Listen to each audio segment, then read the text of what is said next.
debate. I call on Junior Minister Cameron to open the debate on the bill. Pam. Thank you, Mr Deputy Speaker.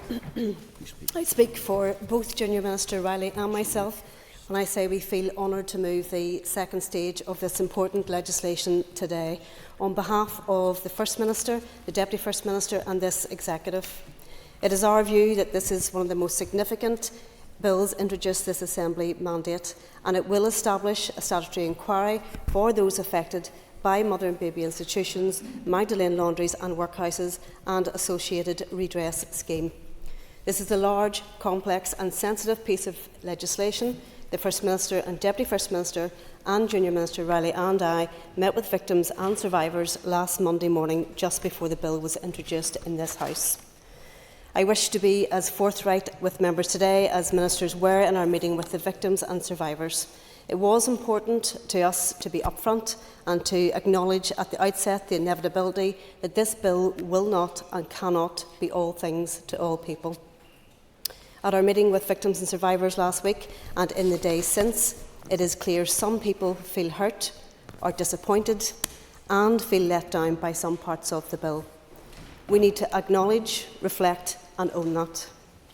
We've also received positive feedback from some victims and survivors, and we agree that there's a lot to welcome within this bill and with the wider process, which I will expand upon later. Mr Deputy Speaker, to do this important legislation justice, we believe it is important to outline why this matters so much and how we have got here today and what the legislation will do. I appreciate these practices impact on the lives of many, including some in this House, and I want to do them justice and this House justice. Mr Deputy Speaker, we believe that what we have in front of us today closely aligns to the Truth Recovery Design Panel's recommendations, which were developed in collaboration with victims and survivors' wishes. This required the delivery of a unique and groundbreaking set of aspirations. For example, it required a two-stage financial redress process that would ensure victims and survivors didn't have to wait for years for the completion of an inquiry before some financial redress could be progressed, and this bill will do that. It has recommended a two-stage investigative process, and this was to enable those victims and survivors who would prefer to avoid participating in what can often be an intimidating inquiry process, with the opportunity instead to provide their testimony in a more supported and informal setting, a safe forum where victims and survivors could have personal testimonies recognised and recorded. This valuable first stage of the investigation, called the Independent Panel, spearheaded by a range of professionals and persons with lived experience, has been able to carry out its own analysis of the evidence and will be able to present its findings to inform the statutory inquiry. It has also allowed the difficult and time-consuming but essential process of securing access to institutional and state records. This novel approach should assist the statutory inquiry to get off to a running start, which will in turn help overall reduce the time and cost of the entire investigation. The Truth Recovery Design Panel asked that we learn from other truth processes to ensure that victims and survivors would be properly supported throughout the process. To this end, we made sure that specialised support services were put in place as soon as possible. The bespoke portfolio of support services was co-designed with victims and survivors and has been in place since 2022. For a number of reasons, this bill aims to put in place the first of two financial redress schemes. The scheme aims to be as simple and as inclusive as possible, using the best elements from international examples. We carefully considered comparable inquiries in other places and did our best to develop something that seeks to learn lessons to avoid some of the well-rehearsed pitfalls. We did pay close attention to the consultation responses and as a result made a series of important and worthwhile changes to the proposed policy. These changes include simplifying the redress eligibility processes, extending the duration of the redress scheme, allowing separate independent posthumous claims, and perhaps most importantly, the ability to establish a Victims and Survivors Advisory Panel that, if established, would provide a voice for victims and survivors at the centre of the investigation. All of which has helped us deliver what we believe is the measured and balanced bill that is before this House today. This is a very welcome bill. as ultimately its outworkings will help shine a long overdue light on this dark period of our past. And crucially too, it will ensure that many victims and survivors receive some financial redress for the shame and stigma they have endured, and in some cases continue to endure to this very day. Mr. Speaker, it is important for us to recognise those who have done so much to help us to reach this important stage of confronting the difficult truths of our collective past. And to this end, we want to take the opportunity to thank victims and survivors. This work was pioneered by those involved with birth mothers and their Children for Justice group. It is thanks to this strong, courageous and determined group of women who for more than a decade have continued to work tirelessly and to lobby for justice that has helped us to get us to where we are today. We thank too all those involved with the Victims and Survivors Consultation Forum. They represent an important set of range of voices, and they have helped to progress the 5 core recommendations in the Design Panel report. Mr. Deputy Speaker, as we're all too aware, developing and progressing legislation can feel like a long and bureaucratic process, and while this is necessary and it's very important, it sometimes creates too much distance between what it seeks to achieve and with those who are most affected, those who are at the heart of the matter. For this reason, I would like a moment, Mr. Deputy Speaker, to bring a human face to this all. I would like to paint a picture and remind the House of the kind of suffering experienced by so many, and importantly, why we are gathered here today. So imagine, if you will, a vulnerable young woman or girl, oftentimes already a victim herself. Even more vulnerable now, she discovers she's pregnant, already filled with uncertainty and carrying the weight of stigma, blame and shame imposed by those around her. She is taken unceremoniously and hidden far from home, with little explanation or real understanding of what's happening. Far from being held close and supported, she is now fearful and alone in a cold and alien place that is most definitely does not feel like home. Without a contemporaneous awareness of the unspoken power structures that were so firmly established in society, so many young women and girls would be blamed and would be made to pay. To be hidden away behind closed doors, to have their dignity and agency removed. And unbeknownst to them, soon to be coerced into relinquishing her child to adoption. We have heard testimony after testimony, Mr. Deputy Speaker, of covert and overt pressure being applied, manipulation and even threats being used, until that mother would feel she had no choice but to agree to surrender her baby to adoption. The unimaginable sense of trauma and loss is hard to fathom.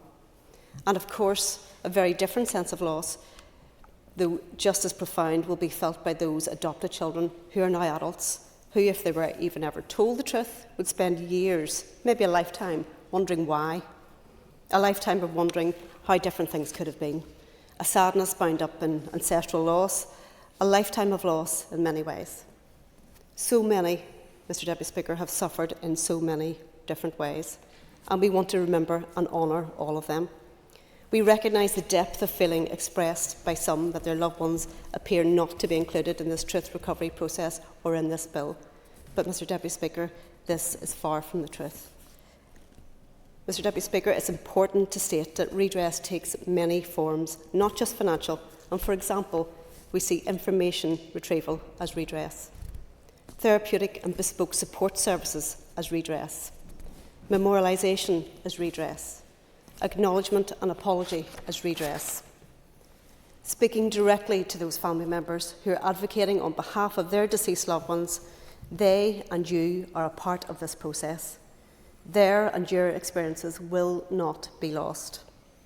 We want to hear the testimonies of those women and girls and their now adult children who suffered due to the shame and stigma imposed by this society throughout the 100-year period into which this investigation will examine. The testimonies collected of those victims and survivors who come forward need to be carefully recorded, and equally as welcome and important are the testimonies of those family members who are sadly no longer with us. Each and every voice will help us understand better what happened, why it happened, and who was responsible. Each and every record will help illuminate and form an important part of the tapestry of this shameful part of our past. a past that needs to be woven together to help us dutifully and respectfully acknowledge all of those who suffered at our collective hands. And when I say our, Mr Deputy Speaker, I mean us as individuals, us as a society, us as members of churches, us as state agencies who permitted this to happen. The findings of the investigation and the repository of information that emanates from it will be central to this truth recovery process. It can then be held forever in memorialisation and posterity for future generations to know and remember the suffering of our sisters and of their children. Mr Deputy Speaker, before delving into the bill itself, I think it is important to set out the developments that led us to where we are today. Members will recall that the campaign to establish an inquiry into those affected by historical institutional abuse followed damning findings in the institutional abuse inquiry in the Republic of Ireland.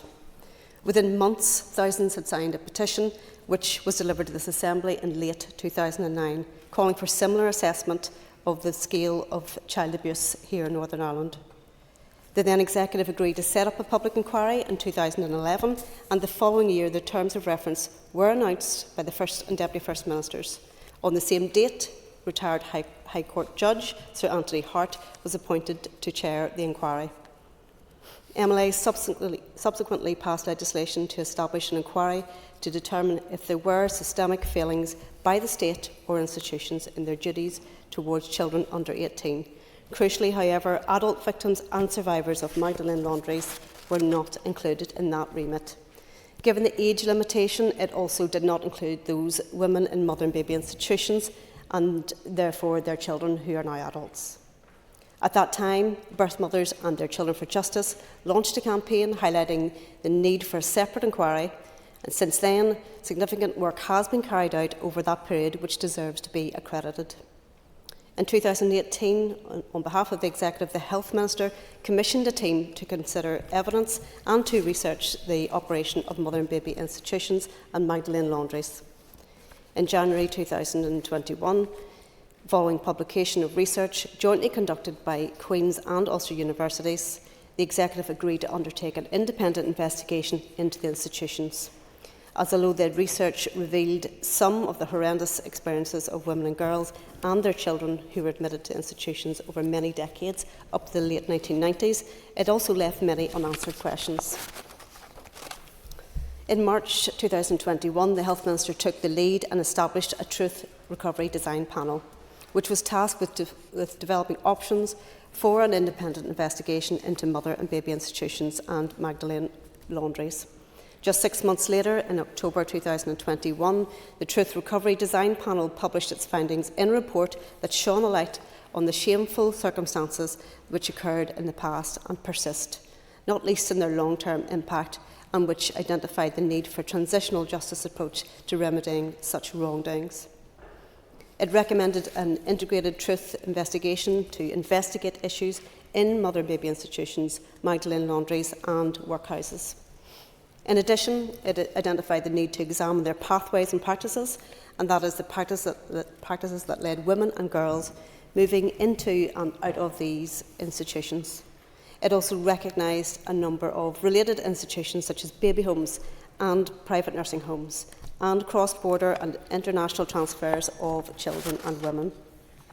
In summary, the research lifted the veil on the hidden away experiences of women and girls and their children who are now adults.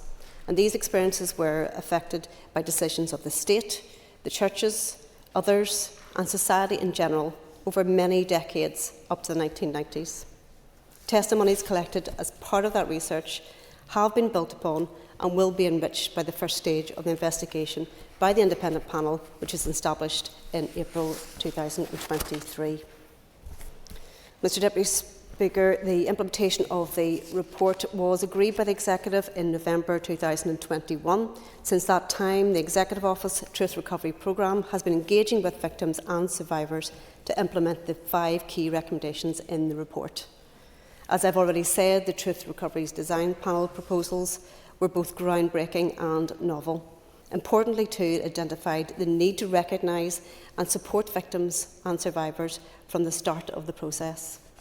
One of the key recommendations was to establish a statutory inquiry and redress service, which required bespoke primary legislation to put both in place, which brings us to the bill that we have before us today. It is a result of much work over the past couple of years, and which we hope will achieve much of the ambitious recommendations made by the Truth Recovery Design Panel. Before moving on to explain the key elements of the bill, Mr Deputy Speaker, it would be remiss of me to neglect to mention a few of the other key recommendations which have been implemented, not least as they will support the work of the inquiry and hopefully improve the lives of those affected to some greater or lesser extent, or at least certainly make victims and survivors' engagement with the inquiry that bit easier.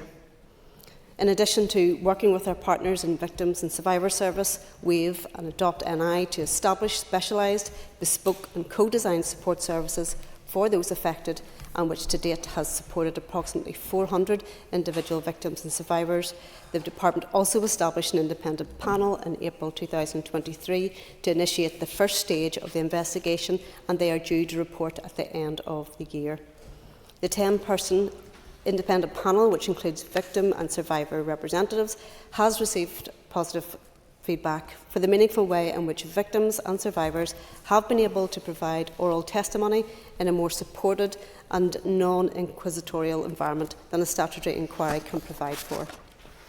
And another key area of work which will hopefully pay dividends for those who engage with the upcoming inquiry is the Preservation of Documents Act of 2022, which has helped us identify over 4,500 private records and to digitise many of those records, which has been done in collaboration with institutions, Public Records Office of Northern Ireland and the Independent Panel. The Department of Health, adoption agencies and some members of the Consultation Forum worked collaboratively to improve adoption practice guidance, and since its implementation, feedback from many victims and survivors is that significant progress has been made, which has in turn reduced the difficulties previously experienced, but we do know that there remains much more work to be done in this area. And I could talk for much longer about achievements debate, Mr Deputy Speaker, but I know the House is keen for me to outline the key elements of the draft bill in front of us today, and which I hope will help inform this debate. Mr Deputy Speaker, I will now outline some of the key elements of the bill. The bill comprises 47 clauses and 4 schedules and has 3 main parts. The first part of the bill deals with establishing the inquiry, and the second part with the initial redress scheme, while the third deals with more general matters. The first 29 clauses relate to the inquiry, many of which are similar to the Inquiries Act 2005, and there are 5 clauses which are more specific to this inquiry, namely clauses 1 to 4 and clause 10, which I will outline below. Clause 1 outlines the time period to be covered, which is 1922 to 1995, but importantly also has the flexibility to cover the effects right up to today. Clauses 2, 3 and 4 establish a framework for the inquiry and proposes key things that must be in the inquiry's terms of reference. The proposal also outlines a separate process to finalise the terms of reference, which will be informed through consultation with the inquiry chair, as well as consideration of the findings, the recommendations of the independent panel, which is due to be received later this year. The bill provides for a human rights-centred investigation and process for all participants. This is to be based on panel principles, which is participation, accountability, non-discrimination, empowerment and legality. To support this important principle, Clause 10 of the bill provides the Chair of the Inquiry with the power to create a Victim Survivor Advisory Panel. As I said before, this would provide a voice for victims and survivors at the centre of the investigation. Mr Deputy Speaker, I wish to highlight another important power, and that's Clause 16 of the bill, which will give the inquiry the power to compel evidence, the absence of which would, of course, frustrate the work of the inquiry. Also important to note that the inquiry is designed to be inquisitorial as opposed to adversarial, which means in practice that victims and survivors and others will not be subject to cross-examination. Mr Deputy Speaker, it should be emphasised that the PSNI's criminal investigation remains open, and of course the inquiry will have important disclosure protocols with the Police Service for Northern Ireland and the Public Prosecution Service. However, the inquiry cannot determine civil or criminal liability, but instead it will seek to find if there have been systemic failings in relation to those statutory, non-statutory and other bodies or persons who were involved with the pathways and practices of those women and girls and their now adult children into and out of the institutions and places to which the evidence points. Ultimately, its examination of the facts and testimonies provided to it will seek to establish what happened, why it happened and who was responsible.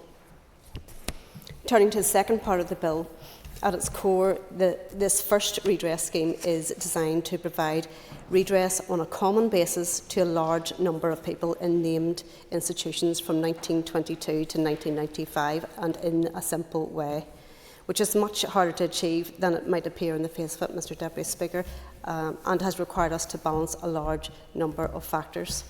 This part of the bill aims to do a few fundamental things, including Clause 30, which will establish an independent body to administer the redress payments. The other key element of the bill is Clause 31, which will provide for a standardised payment to those women and girls and their now adult children born to them while admitted to any of the listed institutions from 1922 to 1995.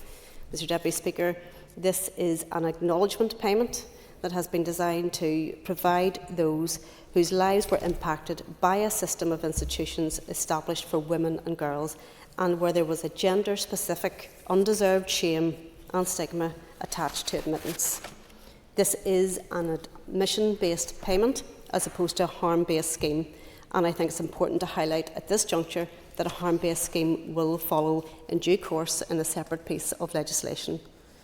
I think it's also important to explain a little about the genesis of this payment, Mr Deputy Speaker. After much consideration, and particularly in light of the length of time that victims and survivors of mother and baby institutions and Magdalene Laundries have waited to get to this point, and especially given the age profile of many of the birth mothers, the design panel recommended that in an attempt to ensure that these women would not have to wait another period of many years until the inquiry has completed before they were able to receive any financial redress. The proposed scheme will provide £10,000 standardised payment for approximately 4,500 applicants, including those women and girls and their now adult children born to them while admitted to a named list of institutions. It will also provide for over approximately 2,000 posthumous claims and a payment of £2,000 for each eligible relative of the deceased individual. It was essential to us that the payments would not impact anyone's social security payments, take into account other payments, require a person to sign a waiver or be subject to taxation, and this bill achieves that. Clause 31 of the draft bill also deals with proposals for a posthumous payment. Mr Deputy Speaker, we acknowledge that this is arguably the most difficult and sensitive part of the draft bill, and we appreciate some victims and survivors wanted us to go back to 1922. And I must say to this House that for an admission-based scheme, this would be without precedent and would invariably present us with separate, difficult decisions in other parts of the scheme. As members will know, posthumous payments in redress schemes are, where they are available, are ordinarily tied to a date where a reasonable expectation has been created that a redress scheme will become available. So, for example, it would be tied to a date of a formal state apology or a date of state significance. In contrast to this, as members will also be aware, the posthumous date for the historical institutional abuse redress scheme was 1953. Of course, unlike this standardised payment scheme, where it is an admission-based scheme, the HIA redress payment was a harm-based payment, and as such, the 1953 was chosen as it was the date when state inspection records show that failings were formally recorded. In the case of this proposed admission-based standardised payment provided for in this bill, which, unlike the HIA scheme, doesn't require a person to provide a statement of evidence of harm, landing on a suitable date was less obvious. The consultation provided by way of example a posthumous date of the 15th November 2021, when the then Deputy First Minister made a statement to the Assembly to mark the Executive's agreement to the recommendations made by the Truth Recovery Design Panel. Following the consultation process, ultimately Ministers and the Executive chose the date that the inquiry into historical institutions was announced, and that is the 29th of September 2011. This could arguably be regarded as an expectation when it was created when victims and survivors of mother and baby institutions and Magdalene Laundries might expect to receive a redress payment. In addition to this, the bill provides for all eligible family members on behalf of the deceased to receive an individual posthumous claim of £2,000 each. This was another difficult area to arrive at, as illuminated by the wide and opposing consultation responses. As members will appreciate, this area is fraught with sensitivity and privacy concerns, and in an effort to avoid causing any potentially devastating unintended consequences, we hope that Clause 31 achieves a careful solution to this complex issue. To clarify, eligible family members are the surviving spouse or partner and all the surviving children, including a person who was adopted into another family.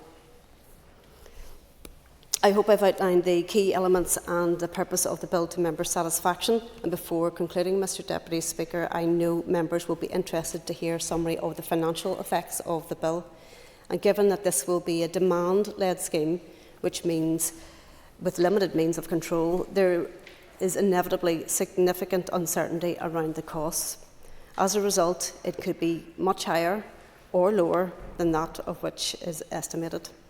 As introduced, the main cost scenario is £80 million, which can be broken down into three parts. Part 1, in relation to the public inquiry, is estimated at £14 million. Part 2, which is estimated at £58 million, is in relation to the initial financial redress payments. And Part 3, in relation to the redress service, is estimated to cost £8 million.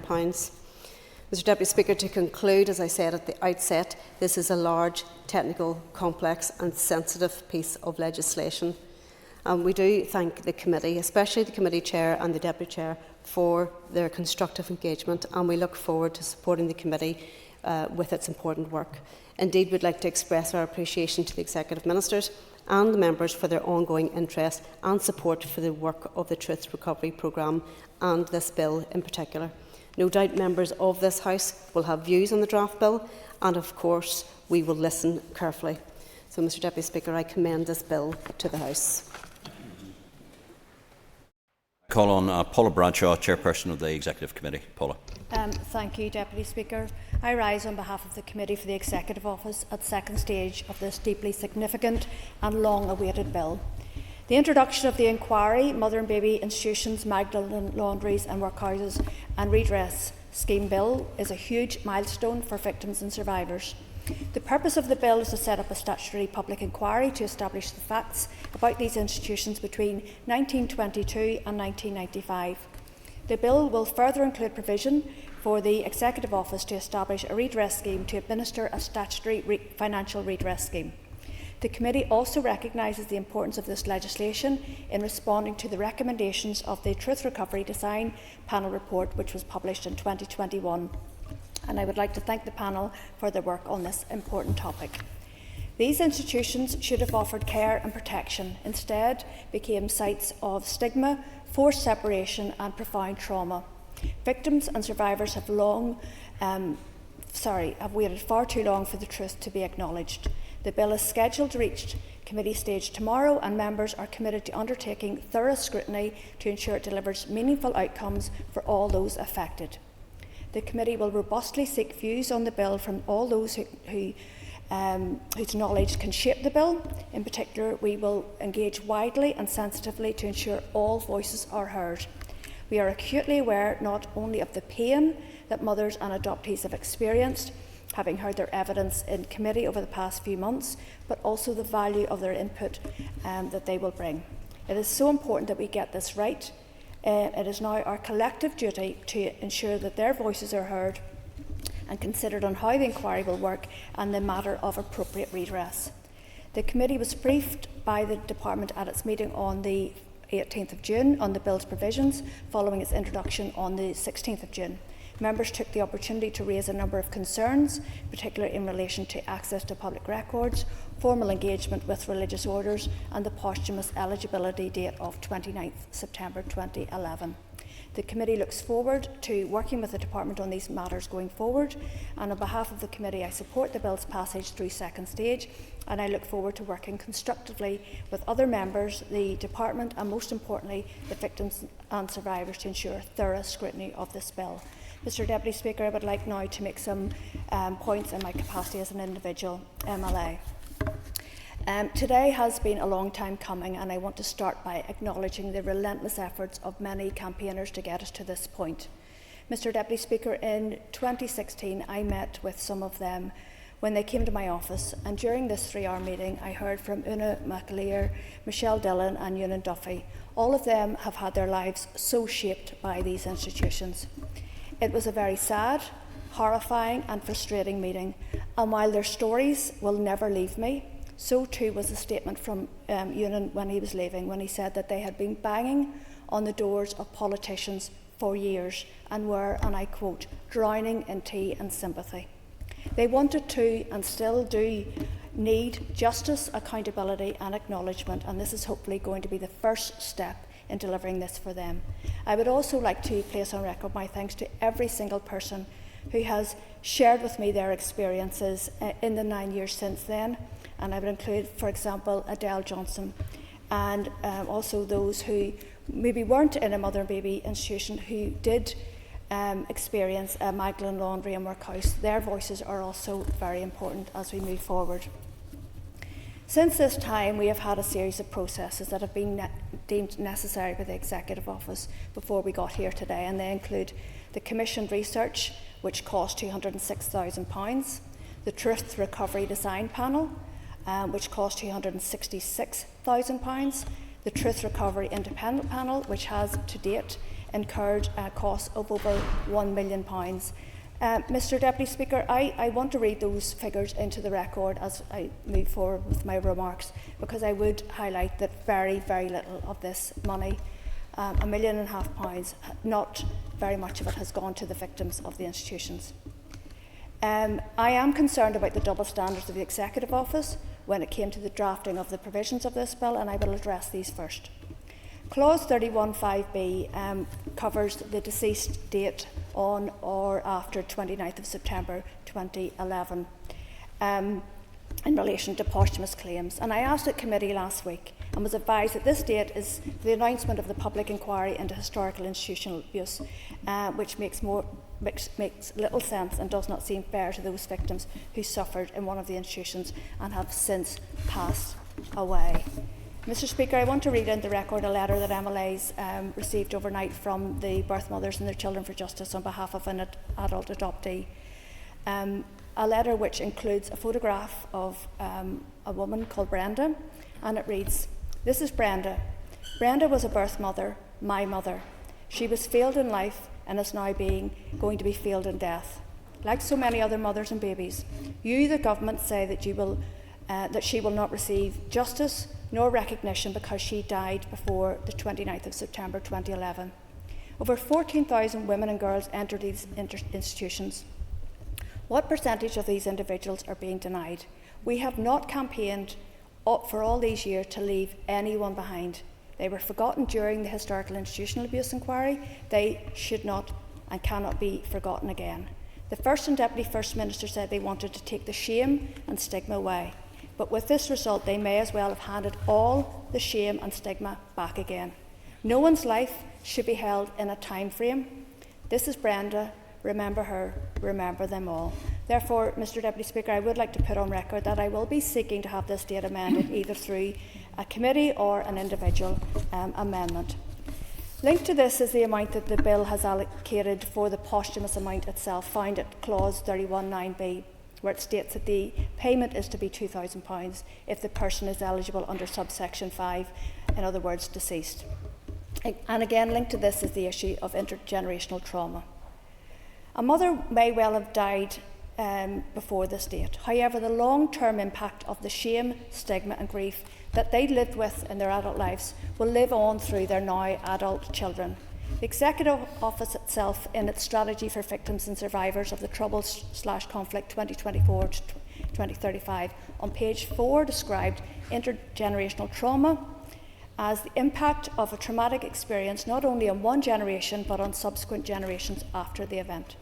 Therefore, it seems that the Executive Office has a blind spot to how intergenerational trauma will have impacted those mothers and the children that they had. And I think that we need to reflect on that in terms of the posthumous amount payments for victims of these institutions.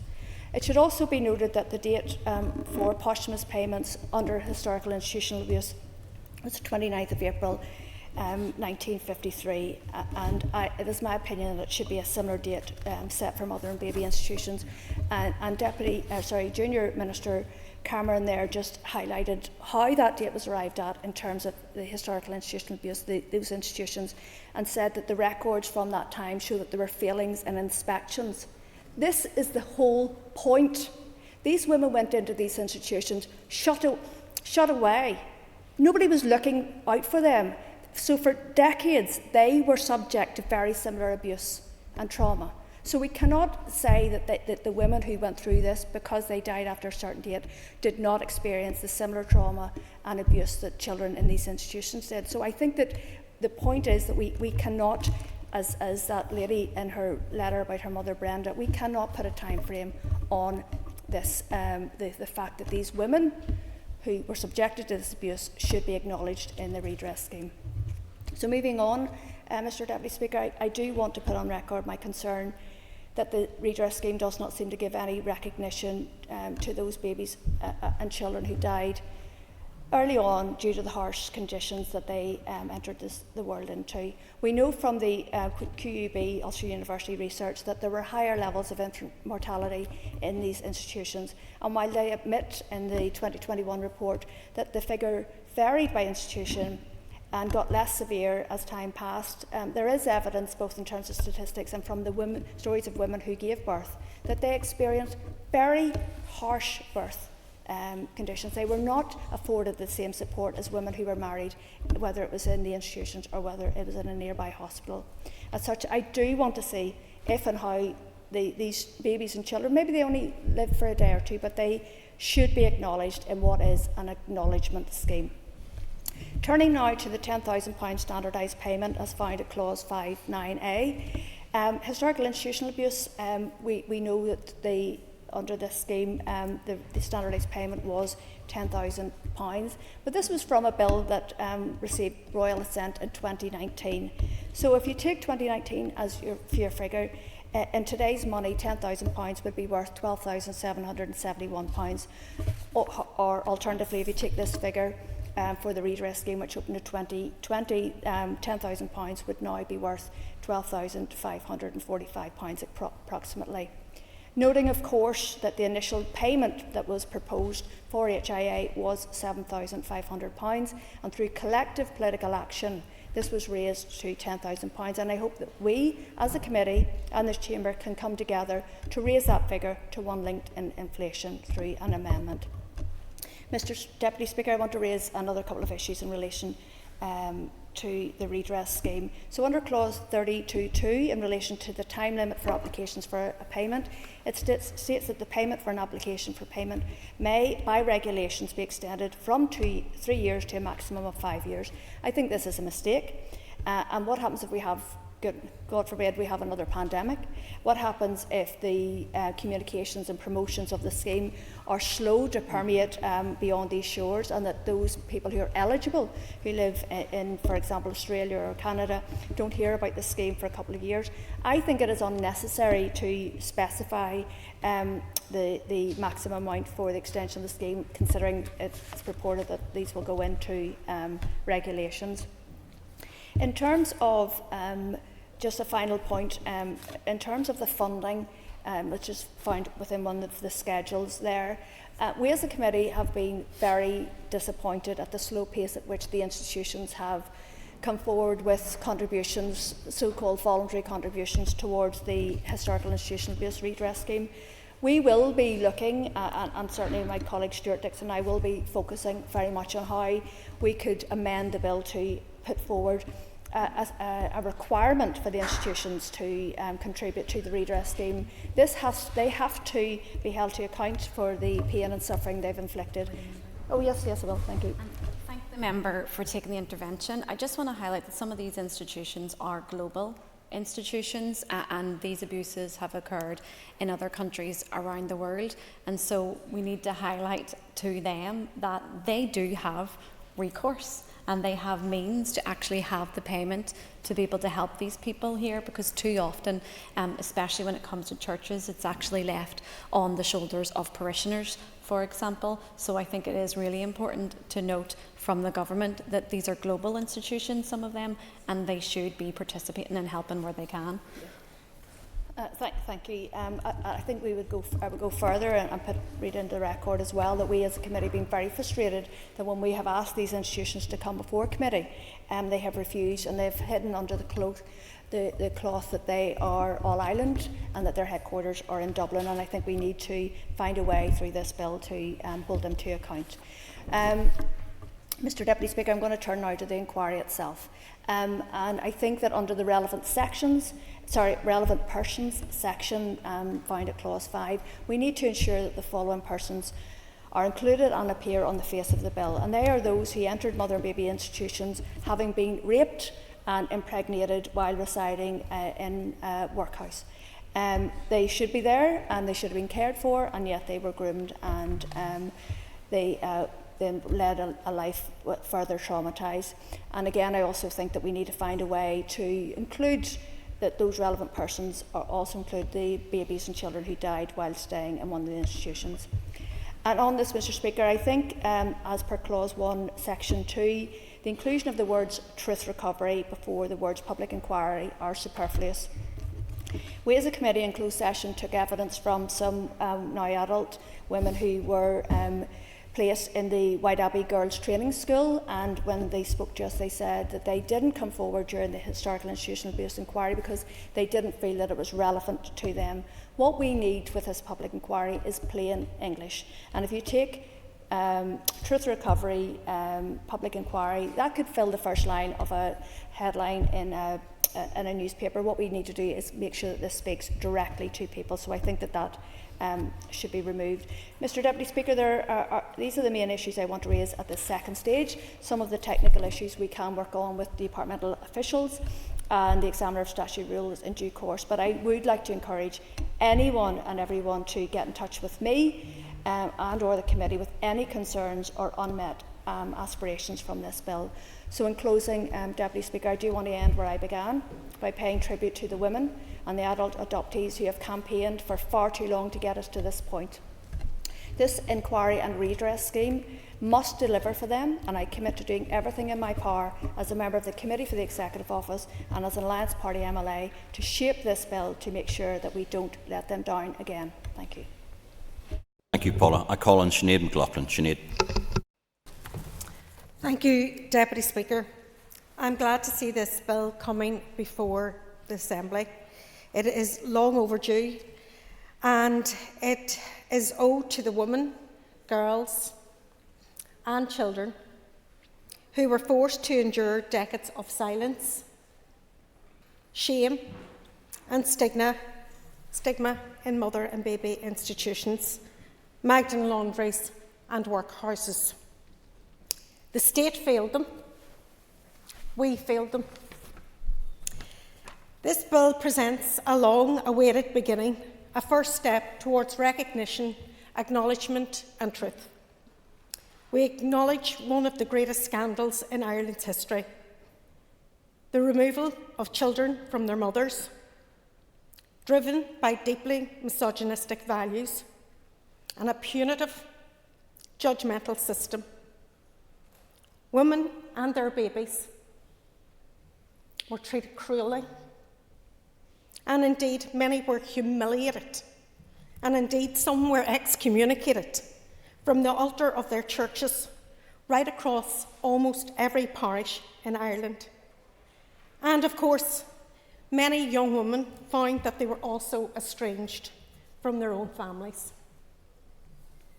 As a member of the Executive Committee, I have heard many heartbreaking testimonies by mothers and adoptees that found themselves placed in the mother and baby institutions, Magdalene Laundries and Workhouses.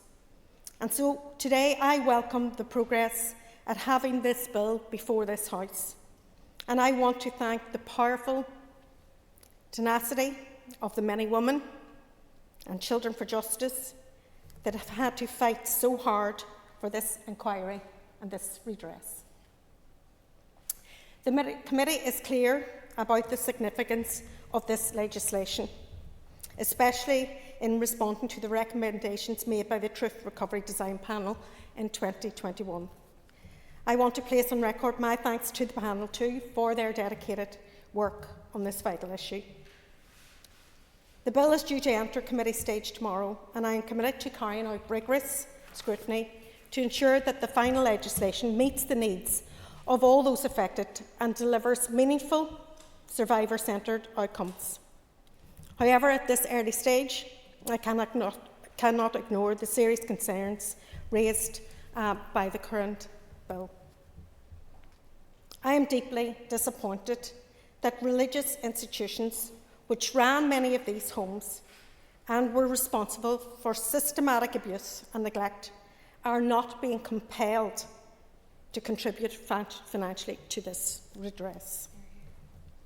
Can we stand here and truly say the state alone should carry the entire financial burden? These institutions caused immense pain and lifelong trauma. They cannot be permitted to remain silent and unaccountable. It is not enough for these institutions to express sorrow in vague terms. They must engage with the process fully, morally, financially, and publicly. True accountability cannot be optional. Yes, the state must acknowledge its role too, but so too must the religious bodies who profited from the control and suffering of women and children.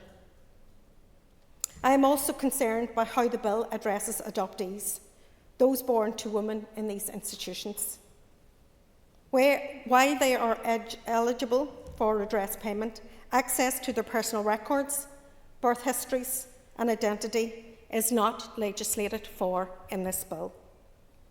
Yes, the bill references investigation into adoption and fostering arrangements, but that is not the same as guaranteeing adoptees the right to know who they are. Too many adopted people still live with gaps in their story. That is not redress. Redress without full truth is not justice. It's not enough. The bill imposes a cut-off date of the 29th of July 2011 for families to make posthumous claims. I can only describe this date as unjust and arbitrary. It excludes countless families whose loved ones died just before this date, often having to deal with a lifetime of trauma. This is not just a technicality, it is an exclusion that inflicts further harm. No one should be denied justice because of the date they died. This cut-off must be reviewed and it must be revised. This bill offers a flat redress payment of £10,000 regardless of how long a person spent in an institution or what they actually endured. While this is a start, it must go further. I understand the intention to provide acknowledgement without re-traumatising survivors, but we must be honest. A flat sum cannot capture the varied and devastating realities survivors lived through. This is only the beginning of redress. A fuller, individually assessed assessment must follow, and it must reflect the truth of survivors' experiences. At every stage of this process, we must prioritise the needs of those survivors. That means avoiding traumatisation, but it also means providing ongoing mental health support, trauma-informed care, and clear assistance throughout. Survivors have already carried too much. The system now must carry them. This bill is a first step, a long overdue one, but if we are serious about truth, justice and dignity, then we owe survivors not just acknowledgement, but accountability. Not just compensation, but real, lasting redress. Words of compassion are actually not enough. What matters now is action, urgent, compassionate and survivor-led. Through this legislation, we have an opportunity to show that we have finally chosen to listen, to act and never look away again. It is important that we seize that opportunity and we seize it properly. Mr Deputy Speaker, I support this bill through second stage and look forward to scrutinising this carefully at committee stage and deal with those more technical issues in order to be truly fair and just. Thank you, Sinead. I call on Linda Dillon. Linda. And I want to begin my contribution to this debate today by welcoming the fact that we have finally got to a point where we have legislation before this Assembly to address the inquiry and redress for victims and survivors of mother and baby institutions, Magdalene Laundries and Workhouses. And it's testament to the mothers and adoptees who have campaigned over many years and who have laid their souls bare to help us all to understand what they went through. Something that really they should never have had to do, but they did. I know that many in this chamber and many that have come before us have been meeting with those mothers and adoptees over many, many years. It is important that we all understand that this is the beginning of a legislative process, and I do associate myself with much of the commentary that has been expressed by previous speakers, particularly around the misogynistic issue and the fact that this was about women and their children. And they weren't protected for that very reason, because of the society at that time and those who ruled it. There must be ongoing engagement with mothers and adoptees to understand what changes may be required to meet their needs. Mothers and their children suffered at the hands of a system that treated them as though they were a stain on society, when it was in fact the church and state and their treatment of women and girls and their children that was and is a stain on society. And it's worth remembering that many of these mothers were little more than children themselves. Some of them were actually children. Some had suffered abuse, sexual violence, and some were in the care of the state and religious institutions. And I use the term care very loosely in that sense. These women and girls were further abused by those who should have cared for them when they were pregnant, frightened and very vulnerable. And we have heard some of those testaments to the physical and psychological and emotional abuse. We've heard about the cruel and humiliating treatment, but we do need this inquiry to get a full understanding of the scale and detail of what happened. There needs to be an understanding and acknowledgement, and we must do our best to meet the needs of those who suffered, those whose entire lives have been shaped by what happened to them. I appreciate that there is a significant piece of work to be done around apology. I believe that the committee stage of the bill is the opportunity to get into the detail and look at what possible amendments may need to be made to this bill to ensure that it meets the needs of victims and survivors. And at this point, I want to specifically raise my concerns with regard to the cut-off date of 2011 for posthumous payments in Clause 31, Part 5b of the bill. I have deep concerns about this arbitrary cut-off date for posthumous claims, as it is not simply about the ability to claim redress for those families, but it is very much about the acknowledgement and recognition of their loved ones who are now deceased. And I appreciate that there is a significant piece of work to be done around apology and memorialisation. However, this feels particularly cruel to those whose loved ones have passed away, both mothers and adopted children. I think it is important that the committee work with the department to address this, along with any other concerns that may be highlighted by the mothers and adult adoptees during the scrutiny process, and I will certainly work with you to that end. I'm going to finish by saying that we know, because they have told us, that many of the mothers and children that have went through this system suffered trauma at the hands of the church and the state.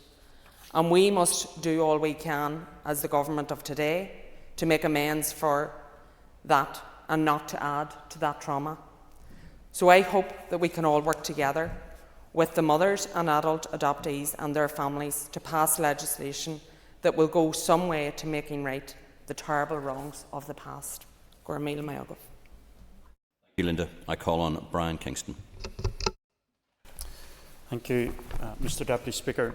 And as a DUP member of the Committee for the Executive Office, I wish to welcome the introduction of this bill to legislate for an inquiry into the practice at mother and baby institutions, Magdalene Laundries and Workhouses, also to create a redress scheme for those affected by the poor practice in those institutions. This is an important stage in this process.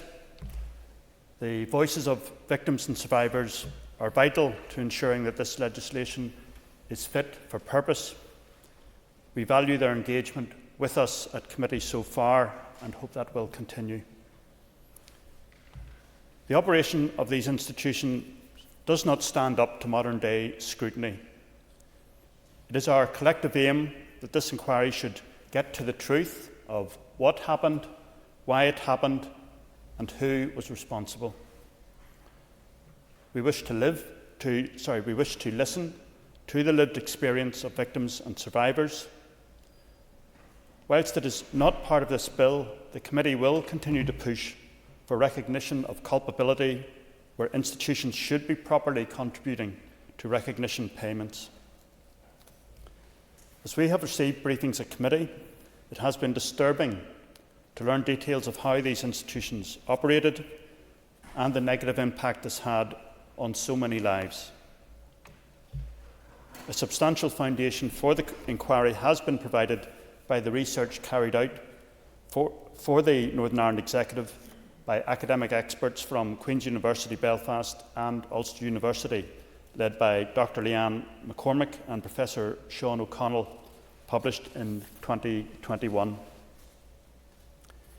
In terms of numbers, the research found that between 1922 and 1990, around 10,500 women were admitted to 8 mother and baby institutions, and around 3,000 women were admitted to 4 Magdalene Laundries in Northern Ireland. The last mother and baby institution closed in 1990, the last Magdalene Laundry in 1984. There were around 20 workhouses in Northern Ireland operating under the Poor Relief Acts, though I think more work is needed to detail their inclusion in this legislation. Among the key findings in the university's report were that there was a stigma attached to pregnancy outside of marriage. Women and girls were admitted by families, doctors, priests, and state agencies. They were required to undertake tough chores late into pregnancy. They had little preparation for childbirth. Some had cold and castigating birth experiences. Many women and girls were separated from their children by placing them in children's homes, fostering out, and through adoption. There were significantly above average infant mortality rates. Women and girls entered Magdalene Laundries by a number of routes, including from mother and baby institutions. Work in the laundries was carried out without pay, and some women spent a lifetime in a laundry, died and were buried there. These various institutions were run by Roman Catholic, Protestant, state and charity authorities. The most common reason why women were admitted to mother and baby institutions was family pressure in order to hide an unmarried pregnancy. In some cases, the pregnancy was as a result of a sexual crime, including rape, incest, and unlawful carnal knowledge. Throughout the evidence we received, I was left with the impression that whoever's interest was being served by the running of these institutions It was not that of the women admitted, nor their babies. It had a lot to do with the abuse of power. It is stated in the report, in the majority of testimony gathered on these 4 homes, women provided vivid accounts of being made to feel ashamed about their pregnancy and suggested that the atmosphere was authoritarian and judgmental. End quote. Detailed information on the outcome for the babies is limited. For 2 homes, records show that just 26% of babies born left the home with their birth mothers. 32% of babies were placed in institutional homes, 23% were adopted, and another 15% listed as going to foster parents. The reason why women were admitted to Magdalene Laundries covered a wide range of circumstances. This included referrals by welfare authorities, by the courts as an alternative to imprisonment, by family members, by clergy, and from mother and baby homes as a form of so-called penitence after giving birth. The report states that some women were sent to the Magdalene Laundries due to having learning difficulties. Also that girls and young women who were the victims of sexual assault and incest were placed in a St Mary's home at the direction of the courts or by a family member. In other cases, individuals referred themselves to one of the St Mary's homes due to a personal crisis. Issues included domestic abuse, alcohol addiction, homelessness, or the breakdown of family networks. It is deeply disturbing that so many women and girls in a wide range of vulnerable circumstances were sent to these institutions where they experienced harsh conditions and a lack of the specialist support which they should have received. The redress scheme is proposed to provide a recognition payment of £10,000 for people who were admitted to one of the relevant institutions during the relevant years, including children who were born in the institution or just after their mother had been there. We welcome the simplified criteria for eligibility and hope that everyone who can apply will apply. The power to establish a victim and survivor advisory panel to work alongside the inquiry chair is a positive move in ensuring that the voices of victims and survivors are heard throughout this process. We are pleased to note that the initial £10,000 payment will not impact on benefits, take into account other payments, or require the individual applying to sign a waiver. This is an important difference between this redress scheme and the HIA redress scheme. We welcome too that the £10,000 admission-based payment, and note that a harmed-based payment scheme will follow. We welcome that family members, meaning a surviving spouse, partner and children, are all eligible to make an individual posthumous claim on behalf of their deceased and claim £2,000. We are aware and have learned from other truth recovery and redress schemes which have been implemented elsewhere, including in Scotland, in Lambeth, in London, in the Republic of Ireland, and in Canada. This payment will not undo the hurt and suffering of the past, but it is an acknowledgement of the hurt that has been caused and the lives impacted. We thank those who have assisted us so far to uncover the truth. The shame rightly belongs to all parts of society which permitted women and girls to be placed into these institutions where they and their babies were let down by all of us. This bill's enabled us to acknowledge that harm and face our collective responsibility for it. Thank you. I call on Carol McCullen. Gormiagat las can coiliad agus le bhhailm buhis a gól le airí as ochtan achdreacht la ro tawatak the town. So I want to thank you, Mr. Deputy Speaker, and thank the ministers for bringing this very important draft legislation. It is, as other speakers have said, a really important and momentous day. A day that many individuals and their families, I have no doubt, have literally been waiting for their whole lives to come. And certainly in my time here, and I'm here from 2007, it has to be one of the most momentous pieces of legislation that I've seen coming.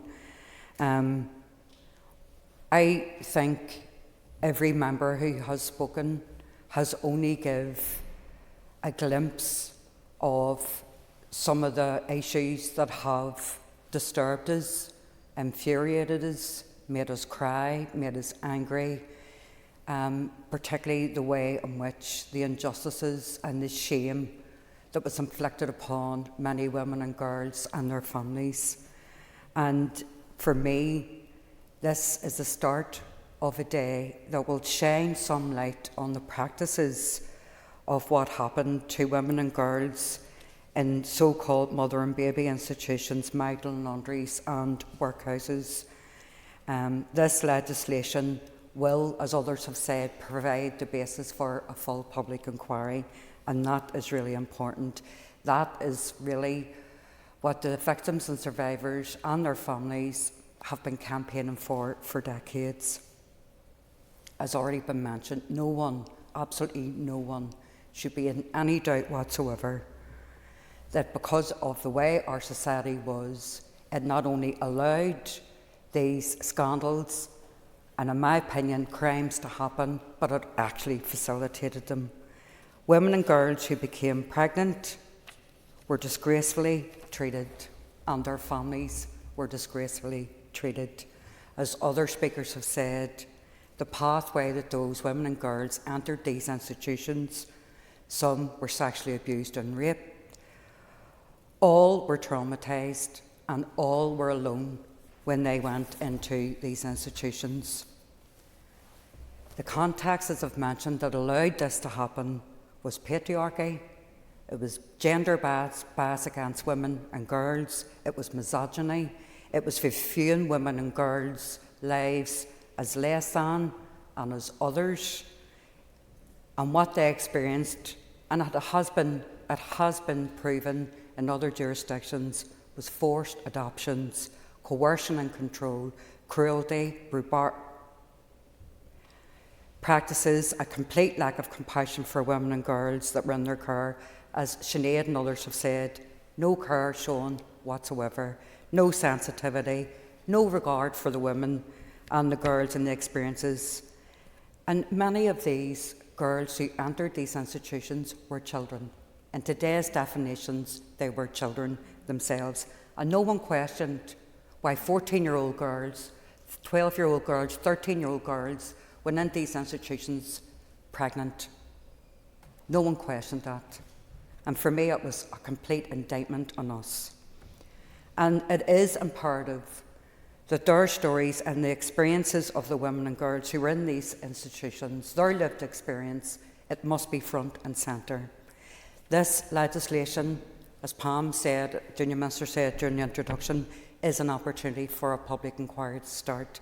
And for me, that is really important.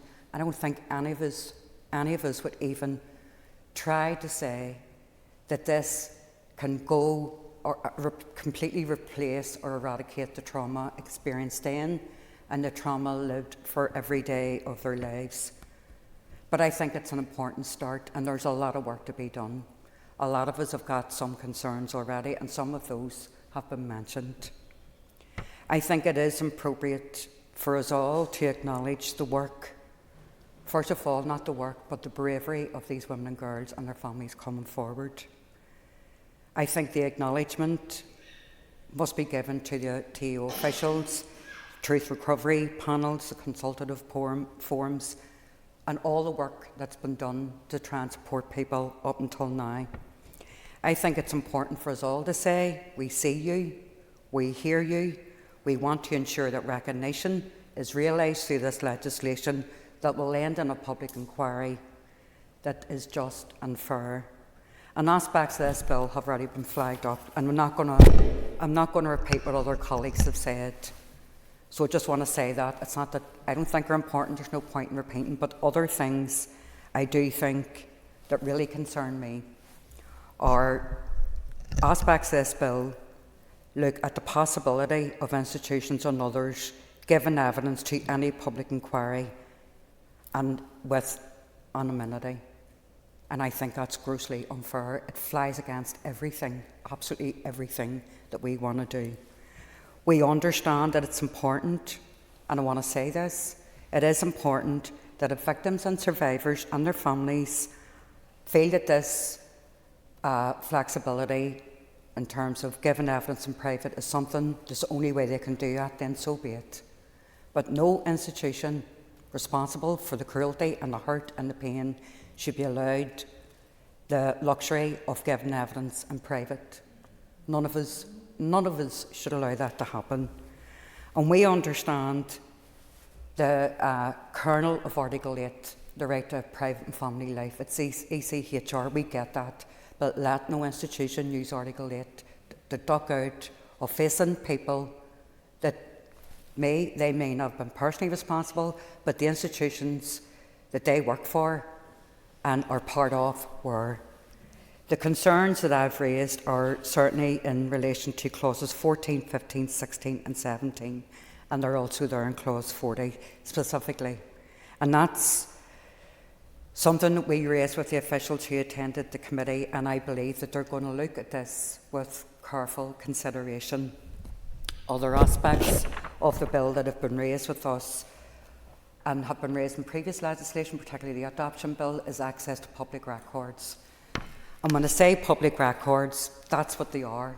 But it's someone's life, it's their history, it's their story. And they need to have that. And we need to ensure that they get that. And that every stone is unturned to ensure that whatever information people haven't got up until now, they get. That's really, really important. And I think we all agree on that in the committee. Sinead pointed out, and indeed Paula pointed out, our executive have stepped up and stepped forward in bringing about this draft legislation for the public inquiry. And they have tried in some way to look at redress schemes, and everyone spoke about the posthumous claim, so I concur with that. But the mother and baby institutions, the Magdalene Laundries, the Workhouses, and indeed state-run institutions, I believe, need to step forward. As Paula mentioned, they refused to come to the committee. They sent letters. In fact, I specifically remember one piece of correspondence where they said that running these schemes cost them money, no compassion, no love, an absolutely disgraceful response. And I know that we all on the committee, and indeed those who aren't on the committee, are going to be steadfast in ensuring whatever means we have, not only will they be held to account, but they will pay. They must pay. It'll never replace or address the hurt and trauma, but, voluntarily contributing to what they think, for me, just should not be allowed. I understand that some of the institutions have been listed simply because of the research that Bran outlined through Queen's and the Ulster universities. I know that even in my own constituency, where two of the institutions in North Belfast were listed, there were others. There were private hospitals and private homes. That was where all the middle-class girls were sent to. The middle-class girls were sent to the private hospitals. I'm not saying that they weren't traumatised. They absolutely were. Were their children, were they put under coercion and control? Yes, they were. Were their children adopted against their will? Yes, they were. But we need to look into that, and I'm hoping that the inquiry will shine a light on those practices as well. We now are in possession, and we, our executive, and indeed us, are in possession of the End Violence Against Women and Girls strategy. And the Department, and indeed the Minister for Justice, brought forward legislation around coercion and control. There's one of the best examples of a lived history of violence against women and girls and coercion and control. And the worst injustice that we can do for them and their families is not to have that recognised. So it is essential. We need to find out what happened as laid out in the bill, why it happened, and who was responsible. We need to know, and I know others have raised this before, but that includes the high immortality rates of wee babies who were either born dead or died shortly after. Where were they? Who took them? Where are they buried? Are their graves marked? Are all those questions we need to find out. And what I firmly believe, that none of us will allow, while these babies are buried, we will ensure their history is not buried. It's really, really important that that acknowledgement comes as well, because this all, frankly, has been done in secrecy within the context of what women and girls faced, and what we all are determined to do through this legislation, and we will do it starting from our committee stage tomorrow, is try and honour those as best as we possibly can by fighting to ensure we get some sense of justice. I don't think any of us will even try to say we'll get you full justice, because we can't do that, but we'll do our best. We will guarantee you we will do our best. We will support you right through. And above all else, we need to make sure that nothing like this ever happens again. I want to thank the families and the individuals who have came to the committee. I want to thank those who have met me on an individual basis, and there are many. You know who you are. I also want to give assurance to the adult adoptees that we need to make sure that they're not forgotten in this as well, and they won't be. And that goes from their very birth certificates with adopted right across. That needs to be challenged and changed.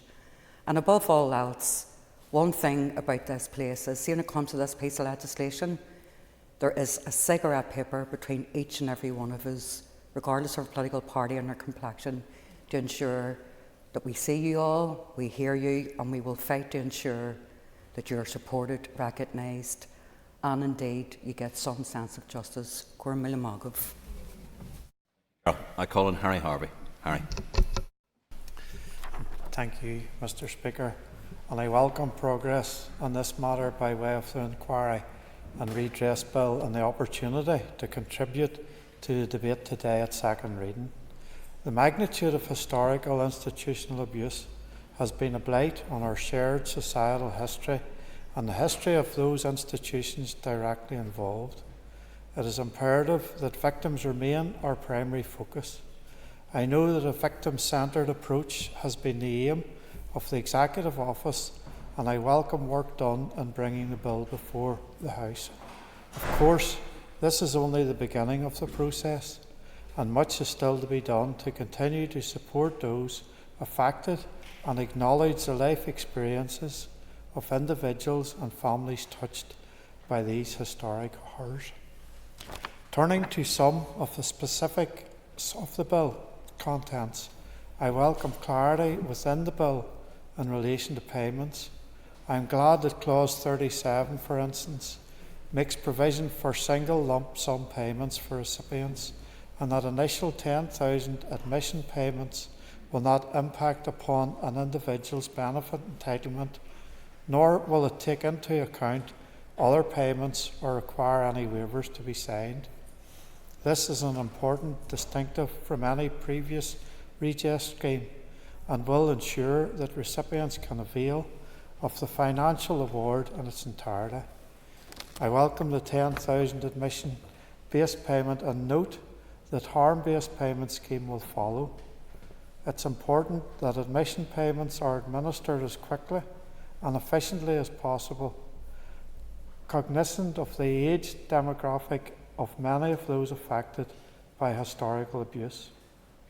I am pleased that provision has been made at Clause 35 for the prioritisation of applications for those suffering from a terminal illness.